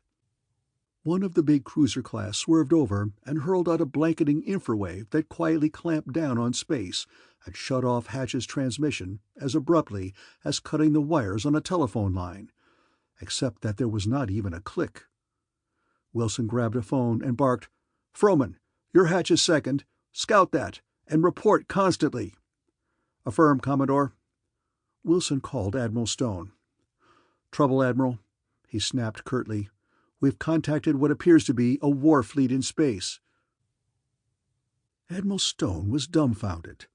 Like many others, he realized that the mathematical probabilities of there being another sentient race in the galaxy was almost a certainty, that considering the billions of stars, the figures read to the tune of probably some 20,000 such planetary races, even taking the probabilities in a pessimistic quantity. But 20,000 sentient races sprinkled across a volume of space with the infinity of the galaxy gave each and every one of them a lot of room. Their making contact with one another was slightly less probable than the close passage of two stars. Then the men of Earth waited again. They realized that nothing is ever done right in a hurry. Light leagues of space separated the human forces from the alien. Light years had to be crossed. As time passed, everybody sat tense, each with his own personal thoughts. An alien race? Certainly, everybody expected that humankind would someday meet up with some stellar race distant and remote and probably as exotic-looking as anything that the most lurid magazines had ever used on their covers. Or possibly they would be human-looking. Each man had his own ideas, and no two were exactly alike. The aliens would come as friends. They would be met as friends. They would come as superiors to help them to reach utopia, or come as masters to make them slaves. They were humanivorous, or they were good to eat themselves. And what might happen to an intelligent filet mignon? And so the time passed slowly until Hatch's second, Major Spaceman Frohman, and his scouts made contact. They were widespread as they came against that space lattice of Vigansari's first wave. Their reports were sketchy and incomplete because they had been ordered to make contact, to observe, and to swoop back. In snatches they described the fleet. 1,000 feet long, 500 in diameter, 12 turrets, with 4 projectors each, 2 forward and 2 at spread behind. Carriers. Why haven't we got carriers? Fighters with fixed, hundreds of them. Stone heard and digested the ramble of information. He heard things described that he could not believe, and things that he had to accept. "Wilson," he barked, "retreat, retire." "But look, Admiral." Admiral Stone took a deep breath and fought his dazzled mind into a semblance of order. "Commodore Wilson," he snapped crisply, "official orders. You are to abandon this search, at once." "But do you realize—" "Stop it, Commodore Wilson. I am well aware of the fact that there are 3 human lives at stake, but under these circumstances I cannot permit 3,000 lives to remain in jeopardy on the scant chance that 3 may be saved. You are ordered to abandon the search and return to base." "Admiral, I sit here arguing with you, Wilson, because I don't want to take punitive measures. But please understand that you are facing a battle fleet of unknown strength and unknown firepower, both factors of which must certainly be greater than any power or number we can put in the field. You cannot face them, Wilson. Your space rifles are stowed and your ammunition holds are empty. Your torpedo bays are stocked with a few scattered practice missiles with smoke flare warheads. Your fire control equipment needs overhaul and adjustment, and your lockers are not checked out for battle maneuver. For the safety of your men, Wilson, and for the safety of your home, you must stop this senseless argument and obey your orders." "Sorry, Admiral. This is mutiny." "I guess it is, but I am going to find—" "You will transfer your command to Mr. Manning, who will take the temporary rank of Commodore Executive. You will consider yourself under arrest without confinement to quarters, and you will present yourself to my office upon your return." "I will do nothing of the sort. Then I must take punitive measures. Attention, all squadron commanders and officers above the technical grade. Commodore Theodore Wilson is relieved of command, and you are to proceed on your own flight plans to your individual bases. This is by order of my office. I am Admiral Stone." Toby Manning came in, and behind him were Edwards and Wainwright. Wilson faced them angrily. "Well?" he snapped. Manning looked uncomfortable, but said nothing. "By regs," said Wilson slowly, "I am still in the command of the squadron." Toby Manning nodded slowly. "I am refusing to obey orders. I am not placing my squadron in your command, Mr. Manning. Understand?" Toby smiled crookedly. "I understand. You are accepting all responsibility, and you are telling me that if I do not follow your orders, I am disobeying a senior officer." "Precisely." Wainwright said, "But look here, Ted, isn't that—" Wilson's laugh was brittle. In it was no humor at all. "That is precisely right. Even though I am disobeying my senior officer, Mr. Manning will be disobeying his senior officer if he does not follow my orders." "But isn't Admiral Stone senior to all of us?" "Yes, but he is a distant senior to you. I am your immediate superior. And now, damn it, stop making like a space lawyer and let's start hunting." Wainwright nodded, but as he turned to leave, he was muttering, "Wish we had more than the steak knives in the wardroom to fight with." Chapter 10. Vacantly, the 3 survivors of the space wreck in the lost lifeship stared at the grill of the infrawave receiver in the deadly silence that followed Admiral Stone's last transmission. This was the end of the message, end of hope, end of them. Jock Norton's toneless voice gritted, "That about rips it wide, doesn't it?" Alice Hemingway's voice came out weak and thin. "Ted, you tried. Now you'll—" Andrew stood up quickly and strode across the floor shakily. He faced the infrawave receiver with a mad glitter in his eye, and he roared, "Damn you, come back!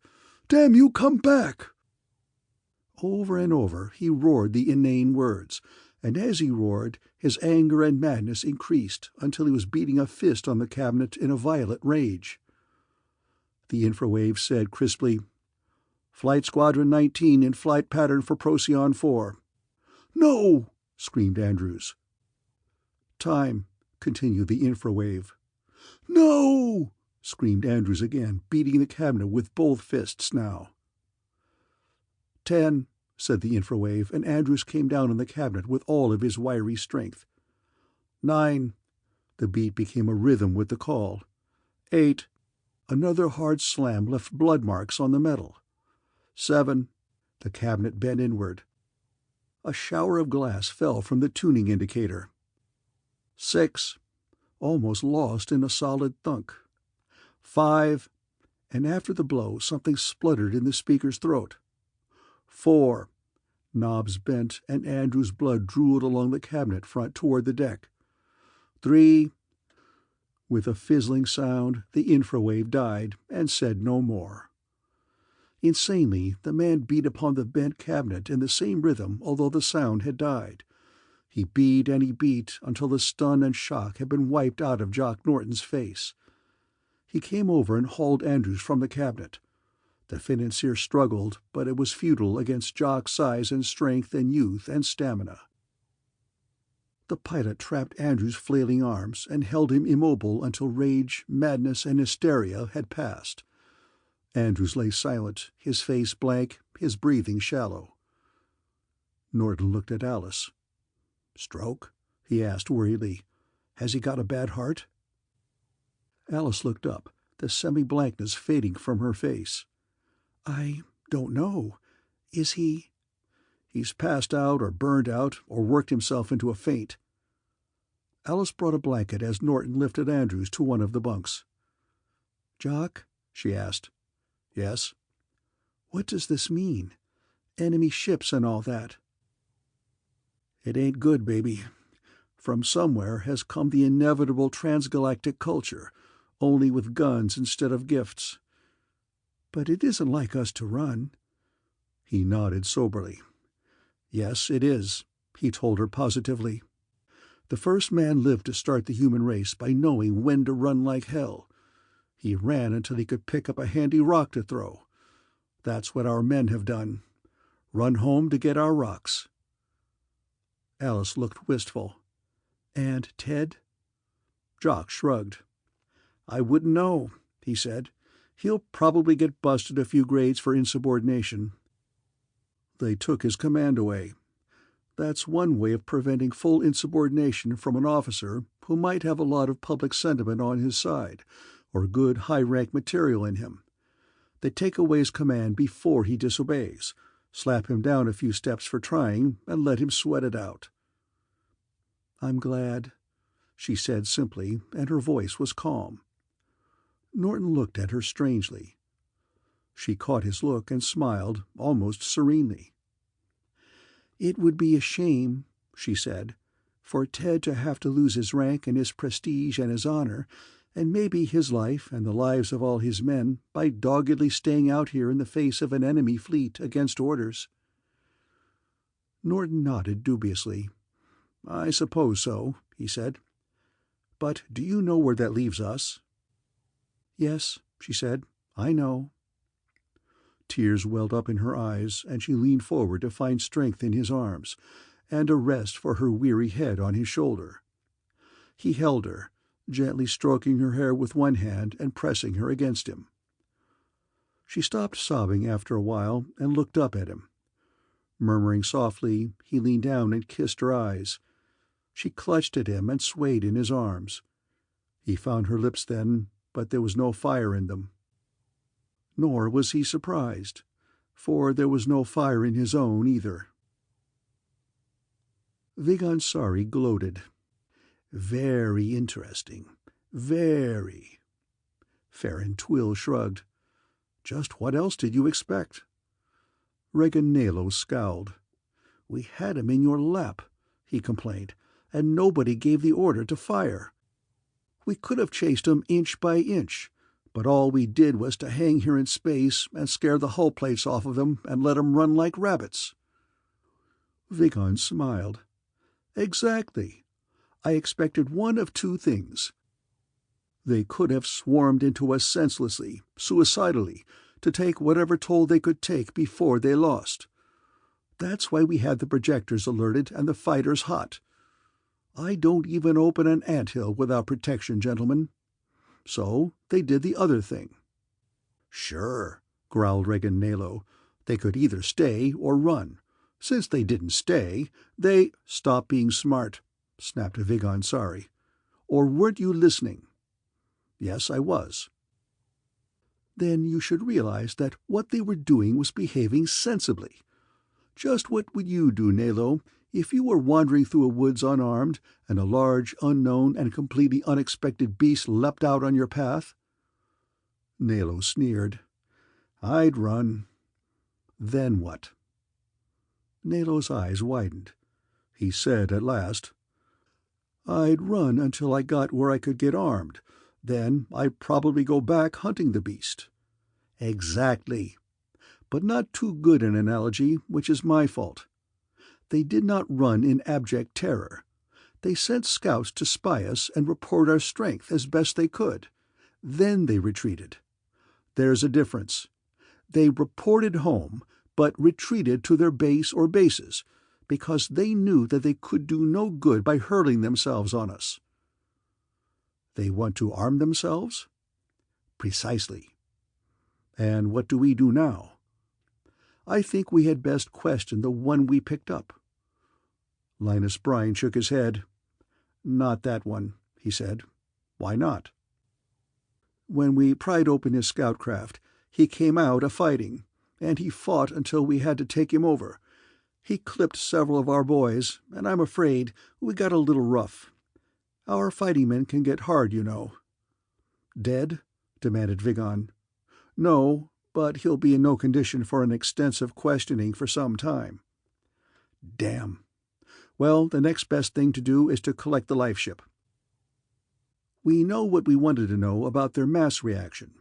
Now we must learn about their individual reaction to an awkward and dangerous situation. Farron Twill picked up the microphone and ordered a flight of light destroyers into action. Wilson sat in the dome room of the detector ship and cursed. The lights were still flickering across the presentation surface, flecks and streaks of spurious response. But with space cleared of the horde of searching spacecraft, the flickings and the streakings had diminished, although that cluster of spots still held its position. Wilson said to Allison, "Seems to me we could have volunteered to stay out here and keep watch." Allison was shaking his head when the dome went black again. "They wouldn't believe you," he said. One of the techs readjusted something, and the presentation returned. "It's a damn funny business, this space service," said Wilson. "Any service, I guess." "How so?" asked Manning. "If I give a wrong order and you disobey, to keep from piling up, you get clipped for it. If you don't refuse to carry out the order and we pile up, I get busted, if any of us come back whole." "I wonder if they have that trouble too," Wainwright said musingly, looking up at the cluster of dots that represented the enemy fleet. "Probably. I hope so." Edward shook his head. "I'd rather fight an enemy that had no iron-bound discipline. Let 'em run wild, taking their own ideas as they come. Let 'em argue with the skipper. Let 'em quit if their commander doesn't play their way. That's the difference between a mob and a service, Ted." Wilson grinned. "Call it confusion, then," he said, with a wave at the dome. "And I hope they have it." As they watched, a group of dots moved from the group and started away, slowly at an angle. They watched until the dots had progressed a few feet from the main cluster. Ted Wilson eyed them intently. "There must be some reason. Allison." "Yes?" "See if you can project an imaginary line across that damn dome. I'll bet that our life craft lies somewhere along the course." Allison yelled, "Jones! Halligan!" The dome blacked out with a puff of smoke from one bay. A tech groped deep in one of the open panels and went to work with long-handled tools. Someone called above the hubbub that they'd have it back in shape in a minute. Wilson mumbled, 16,000 delicate infrawave parts and 500,000 electronics components, all balanced on the pinpoint of a page of equations rolled into a dunce's cap. And I have to live with it." Allison grumbled, "Hell, nothing is perfect the first time." "All right, forget it," Wilson shrugged as the dome flickered on again. It made a flowing over-and-over turn. Then the presentation spun around some one of its personal axes of no particular coordinate, like a planetarium being operated by a putterer who wants to see what happens when he pushes any button at random. It settled down. Jones and Halligan set up their sighting devices in the center of the big floor and began to project their line across the dome. One of the techs came running up to Allison. "If we change the driver response threshold by 7 ultrachronic levels—" "Go away, McGill. Maybe tomorrow." "But look. You look. I said—" A white-yellow circle appeared on the dome with a red line across it like a telescope reticule. Halligan was aiming a flashlight pointer at the dome and talking into the floor mic at the same time. "Hey, Allison, maybe that's it?" In the circle was a pinpoint that came and went. It danced now and then, and it sloughed into flowing shapes as it merged with the rest of the flickering on the dome. It would have been lost in the ever-changing light pattern of the dome if there had been no reason to suspect it. The spot lay on a dead line across the dome from the course of the other spots. "All right," Wilson said grimly. "We've got no more scouts to go look. Turn this crate head-on for that trace and we'll barrel." Slowly the presentation in the dome shifted. The almost lost spot rose until it was dead above. "Pour on the coal!" yelled Wilson. "We've got to get there first." He grabbed for the infrawave phone and cried, "Hello, out there! Life Ship 3, we've sighted you. We'll be with you in—" He glanced at Allison. "How far are they?" Allison shook his head. "That's one of the limitations. We can detect and display in solid angle azimuth, but we haven't got to the ranging yet." Wilson said a few words that should never have gone out over the infrawave. Then he said into the phone, "Well, we've sighted you anyway, and we'll be with you soon." And to Manning he said, "I hope to God they've got their receiver on." Linus Brine said, "I didn't catch part of that. New words for the files, I guess." Vigansari said, "Probably a few words of condemnation over the fact that their detector doesn't range." "I'll catalog them so." "Do that. Maybe we can ask their specific meaning at some later date. But I'd not be inclined to bark those words at one of them to see what happens. It might happen. Linus, how do we stand with them?" Linus consulted a chart. "They're a little closer to the life ship than we are, but we're faster." "Farron, can't we get any more speed?" Farron Twill shrugged. "We've a destroyer escort," he said, "if we don't mind leaving the destroyers behind." "Pour it on," said Vigansari sharply. "Then have the destroyers fan out in an intercept pattern, just in case." "Cold," said Alice in a thin voice. But it was not really cold. It was the giving up of all hope, the turning off of all will to live that made her cold. Norton cradled her in his arms and thought of how this would have been if they had been snug and warm a planet instead of lost and alone in space. Her slender body against him did not bring passion, but compassion. He stroked her head and tried to warm her shivering body. Andrew still lay in a coma. Jock Norton looked over Alice's shoulder at a wall cabinet. In that cabinet were some capsules that would bring a merciful end before the real suffering began.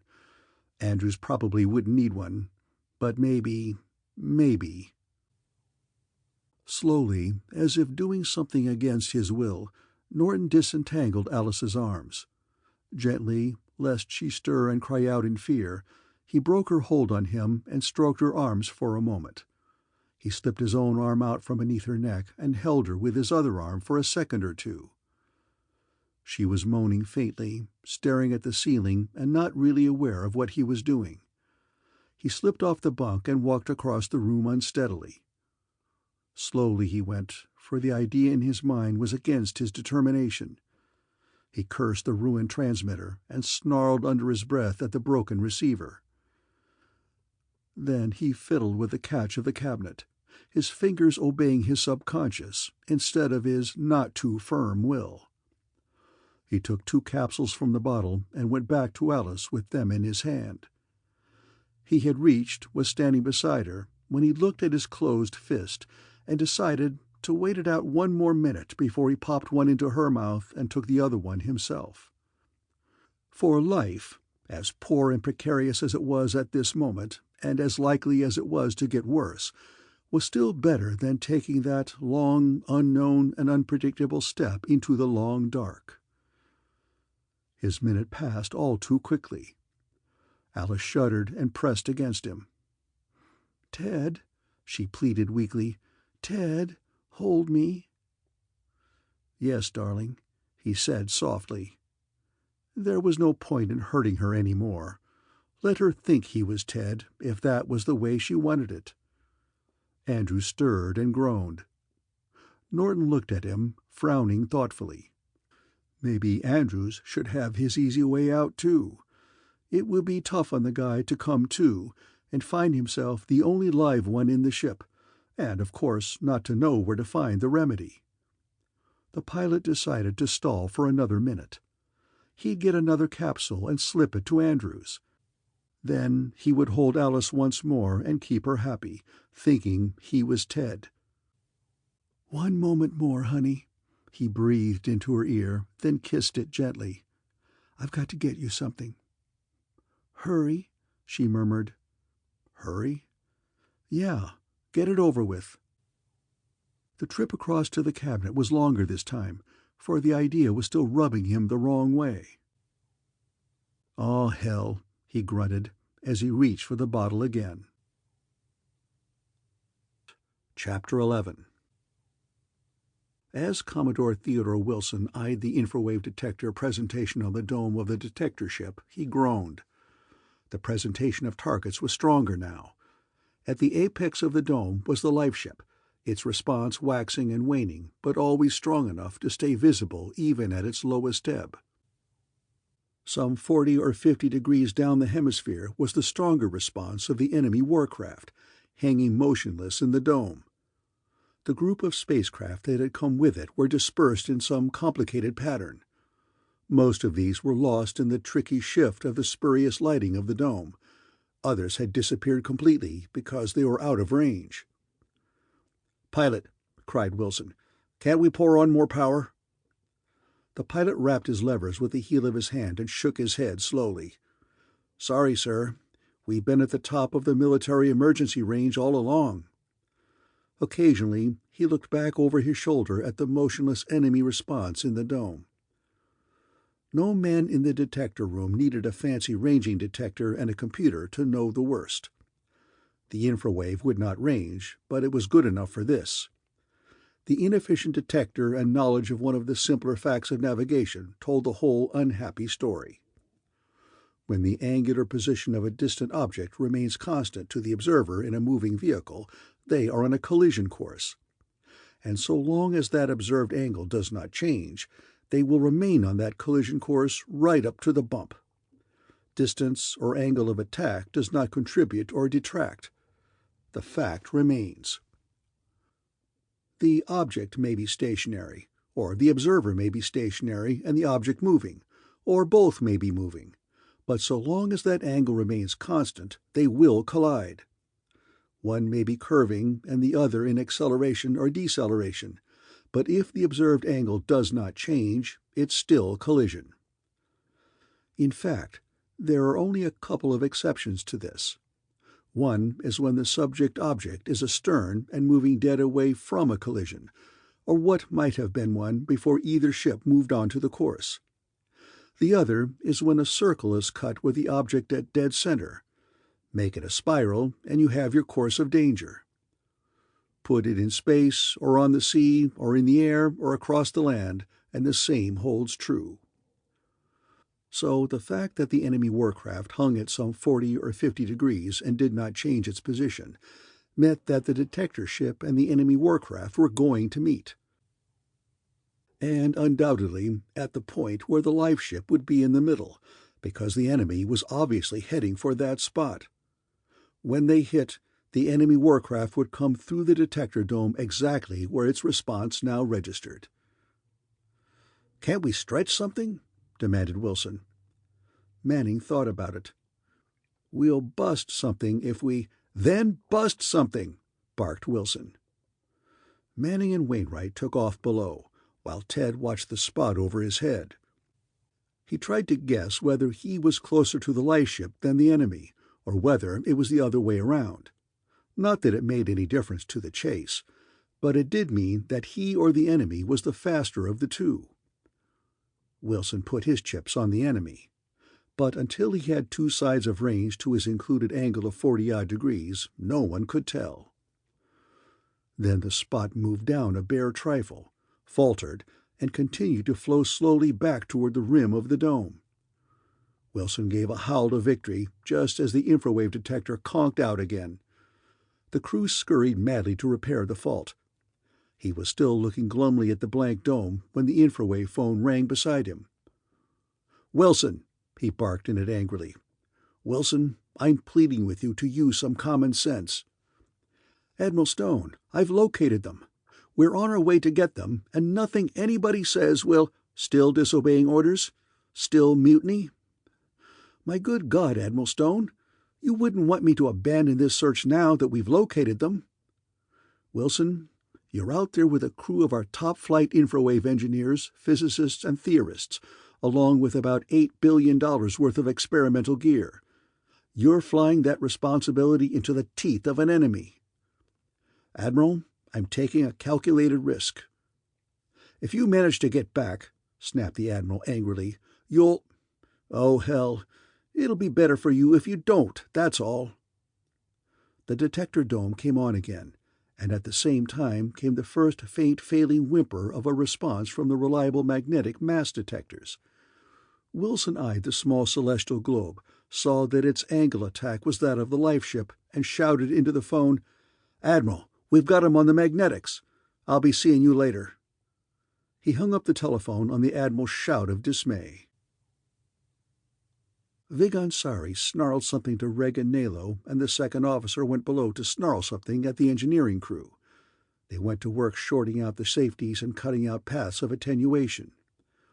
Vigansari read the detector with a set face and said, "Linus, we're barely keeping pace. Losing, if anything." Linus Brine said, "You've got a half-dozen one-man fighters aboard." "They're no faster than—" "Wait a minute. We can blow 'em out the forward catapult and add the catapult speed to the ship speed." The flagship became a flurry of action.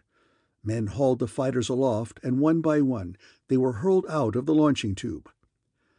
They kept their added velocity, and slowly, yard by creeping yard, the fighters drew away from the mother spacecraft.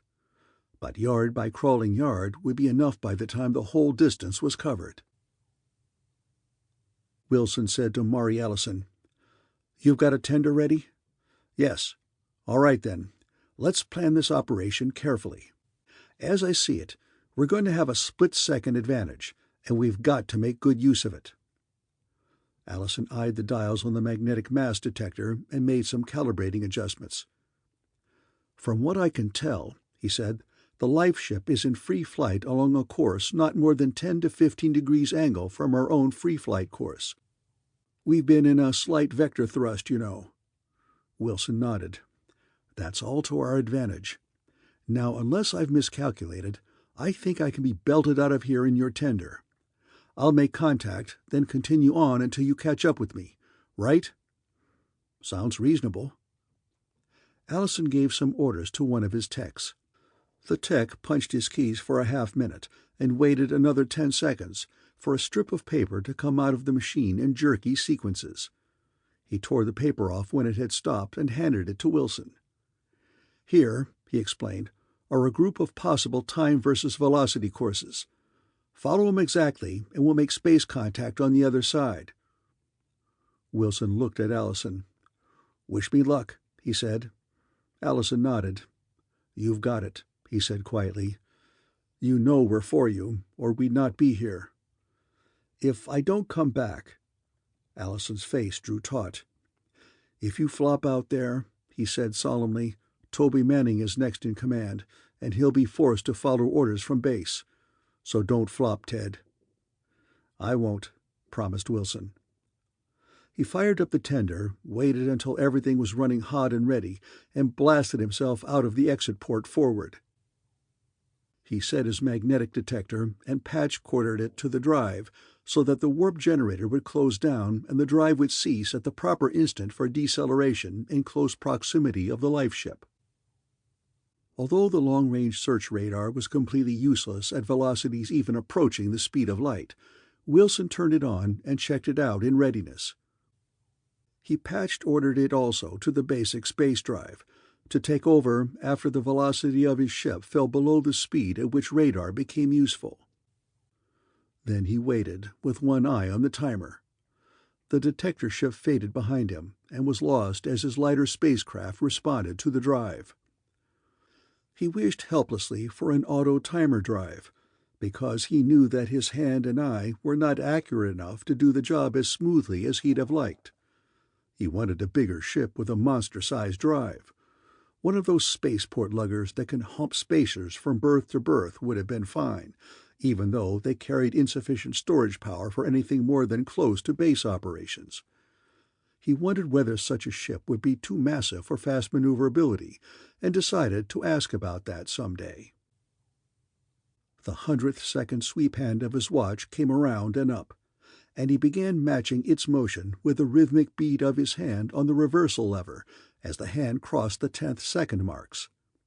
By the time the hand was swinging close to the 0 second, his beat was close to perfect. The hand crossed the top and Wilson beat down on the lever hard. The ship swung around in space, and the drive flared out on the forecourse as the tender began to beat its terrific velocity down.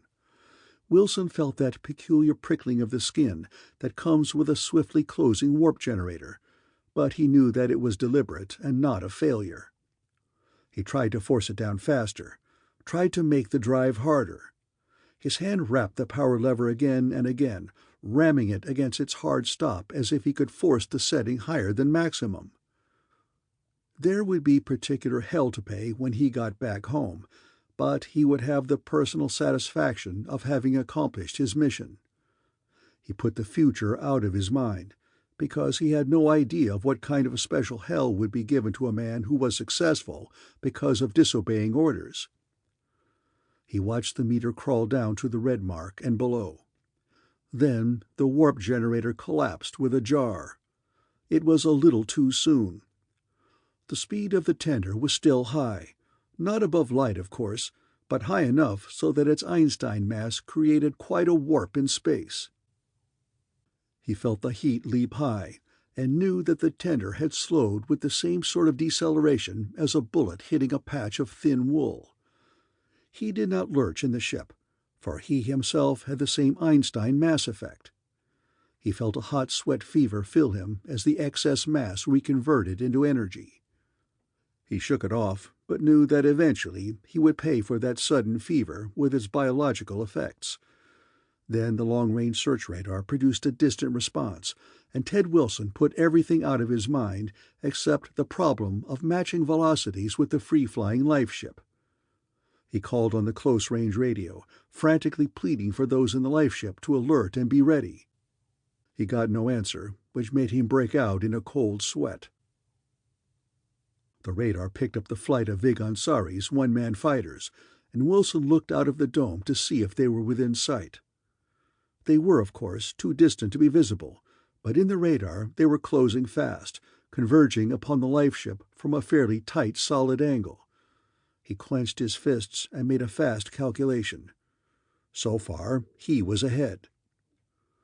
One of the course plots gave him a full 20 seconds at the life ship.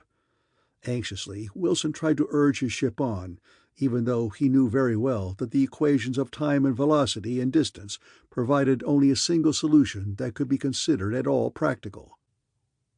When he caught visual sight of the life ship, he estimated it to be no more than 3 or 4 miles ahead. His radar confirmed that. It was nerve-killing to wait as he closed down the separation, knowing that the enemy fighter craft were also closing down. The infrawave chattered. "Wilson, how are we doing?" Wilson told him what was going on, and Allison urged Wilson to brace himself. Allison talked steadily in a calm voice, knowing just how hard it was for Wilson to sit there, a helpless victim of a preset mechanical program that promised a pre-calculated victory of time and space and velocity. Wilson's human mind would not really be trusting calculations and split-time electronic measurements.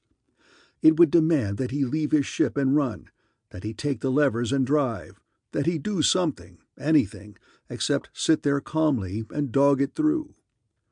Wilson saw the drive flares of the enemy, bright and dangerous, closing in from a distance of a good many miles. It was mere miles out here in deep space, where a mile was a meaningless, insignificant quantity. He could almost feel the immensity of space around him in comparison to the awful closeness of danger. Wilson had expected that at least those aboard the lifeship would be peering out of the observation port.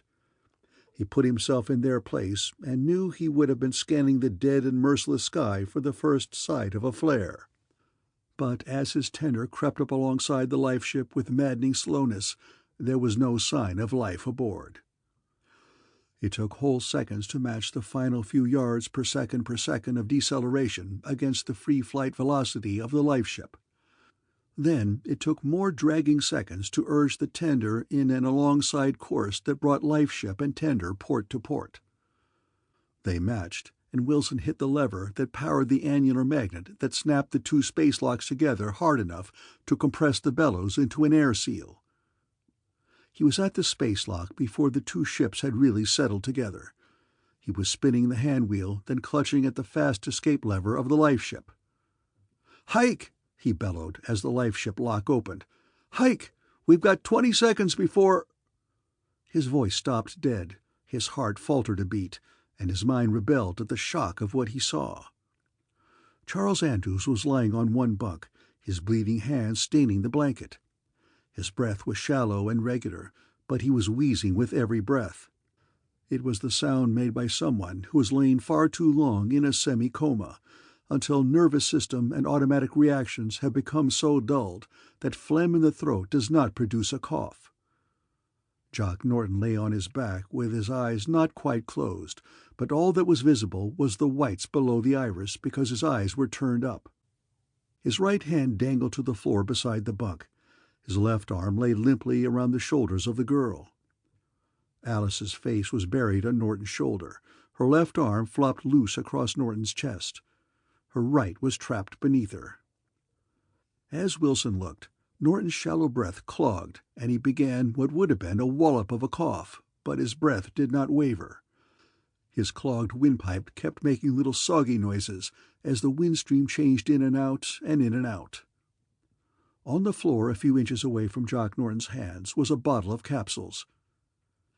"Hadamite," breathed Ted Wilson helplessly. Hadamite, the synthetic drug, at once a curse and a blessing. A blessing to a sufferer, but a curse to one who finds the false world of self-satisfaction more pleasant than the work and worry and alternate periods of happiness and grief of reality. Under Hadamite, the slightest ambition becomes pleasantly real, desire becomes accomplishment, doubts disappear, and fears are overcome. And under Hadamite, life becomes so desirable that the mind refuses to return to reality. With an overdose, the mind accomplishes its aims, finds full satisfaction, then lies down to that final sleep with the complete knowledge that everything has been done and that there are no more worlds to conquer. Wilson rushed to the cabinet and scrabbled among the bottles and boxes there until he found the antidote. He filled the dropper on his way across the cabin and pushed the end into Norton's mouth with one hand, while he levered Alice over on her back with the other. He discharged the contents of the dropper into Jock Norton's mouth, refilled it, and squirted another load between Alice's slack lips. Brutally, he pushed down and up on their chests, until he heard the sogginess slurp down their throats. Then he slugged Charles Andrews in the same way.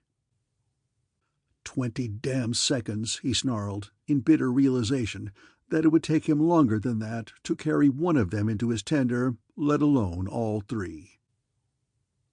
He was standing there in the middle of the cabin, his mouth set hard and his mind whirling with the futility of it, when Vig Ansari's one-man fighter group closed down and clamped onto the hull. Wilson was cursing fervently when he felt those forces close down. The cabin floor surged gently as a sideward vector of acceleration of Vig Ansari's task force was applied.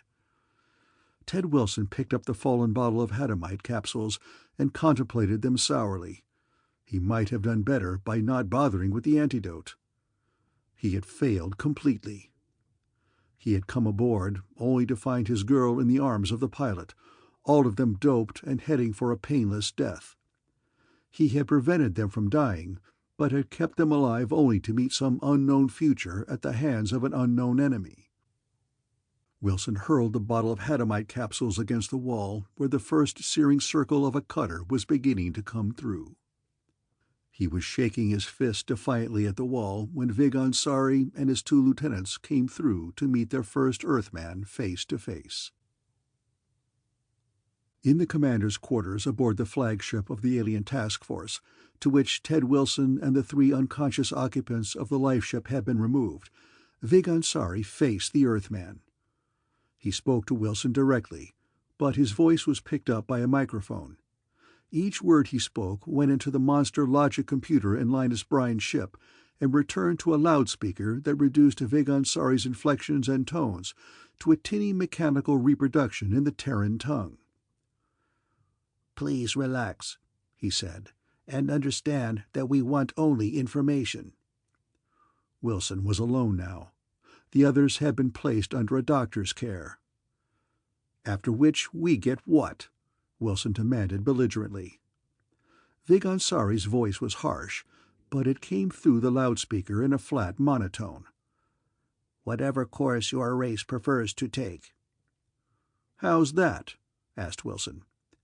"Your future is up to you." "Seems to me you've been calling all the tricks." Vig Ansari nodded. "We hold every trump but one," he said. "We could conquer you by force, or we could annex you as a subject race. We could infiltrate you by various economic means, or we could possibly reduce you by attrition to a chaotic condition. But we probably could never muster enough numerical strength to subdue you completely and make it last." "Huh?" Vig Ansari nodded. "Regan Nalo here proposed that we attack and conquer you by force, not being experienced enough to realize that such a course breeds everlasting resentment and eternal revolt.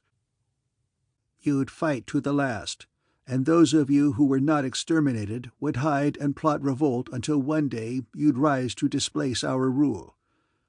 Farron Twill, over there, suggested a form of benevolent protectorate which would only breed contempt. You'd quietly learn everything you could learn from us, then coldly turn on us and carry battle to us." "Probably." Vig Ansari nodded. "On the other hand, progress across the galaxy would be halted, because we'd both be so busy fighting one another that there would be little effort left over for the vast and endless program of expanding across the countless stars." "Well," Wilson shrugged, "it seems to me you're still calling the cards." "We've called our last card, Commodore Wilson. From here on, as I said, what happens in the future is up to you and yours. Resent us and progress will stop. Join us as equals, and we can work together as we spread from star to star. And I dare say there are enough stellar systems to keep us from stepping on one another's toes." Vig Ansari smiled at his 2 lieutenants. "We have much to learn from one another, Wilson. We can teach you patience and logic, and from you we can learn tenacity and determination." A member of Vig Ansari's crew came into the room and spoke quietly into his commander's ear in his native Bradian. He spoke in too low a voice for it to be picked up by the microphone. Vigan said, "You'll be glad to know that your friends are all 3 conscious, Commodore Wilson." "Alice is all right?" Wilson cried. "This man will take you to see her." Vig Ansari smiled. Wilson headed for the door behind the orderly as fast as he could. By the time the orderly had reached the portal, Wilson was almost on the Bradian's heels. Vig Ansari turned to his 2 lieutenants and said, "We can learn much from these Earthmen. Eagerness, for instance. Eagerness and emotional love." He looked at his hands, flexing them outward, then inward. He was thoughtful for some time before he said, "Lay a course to Sol, Nalo. We'll take them all home. And you, Twill, see if you can connect with Braid on a person-to-person private channel, I'd like to talk to Valdia. Maybe she's as lonesome as I am now.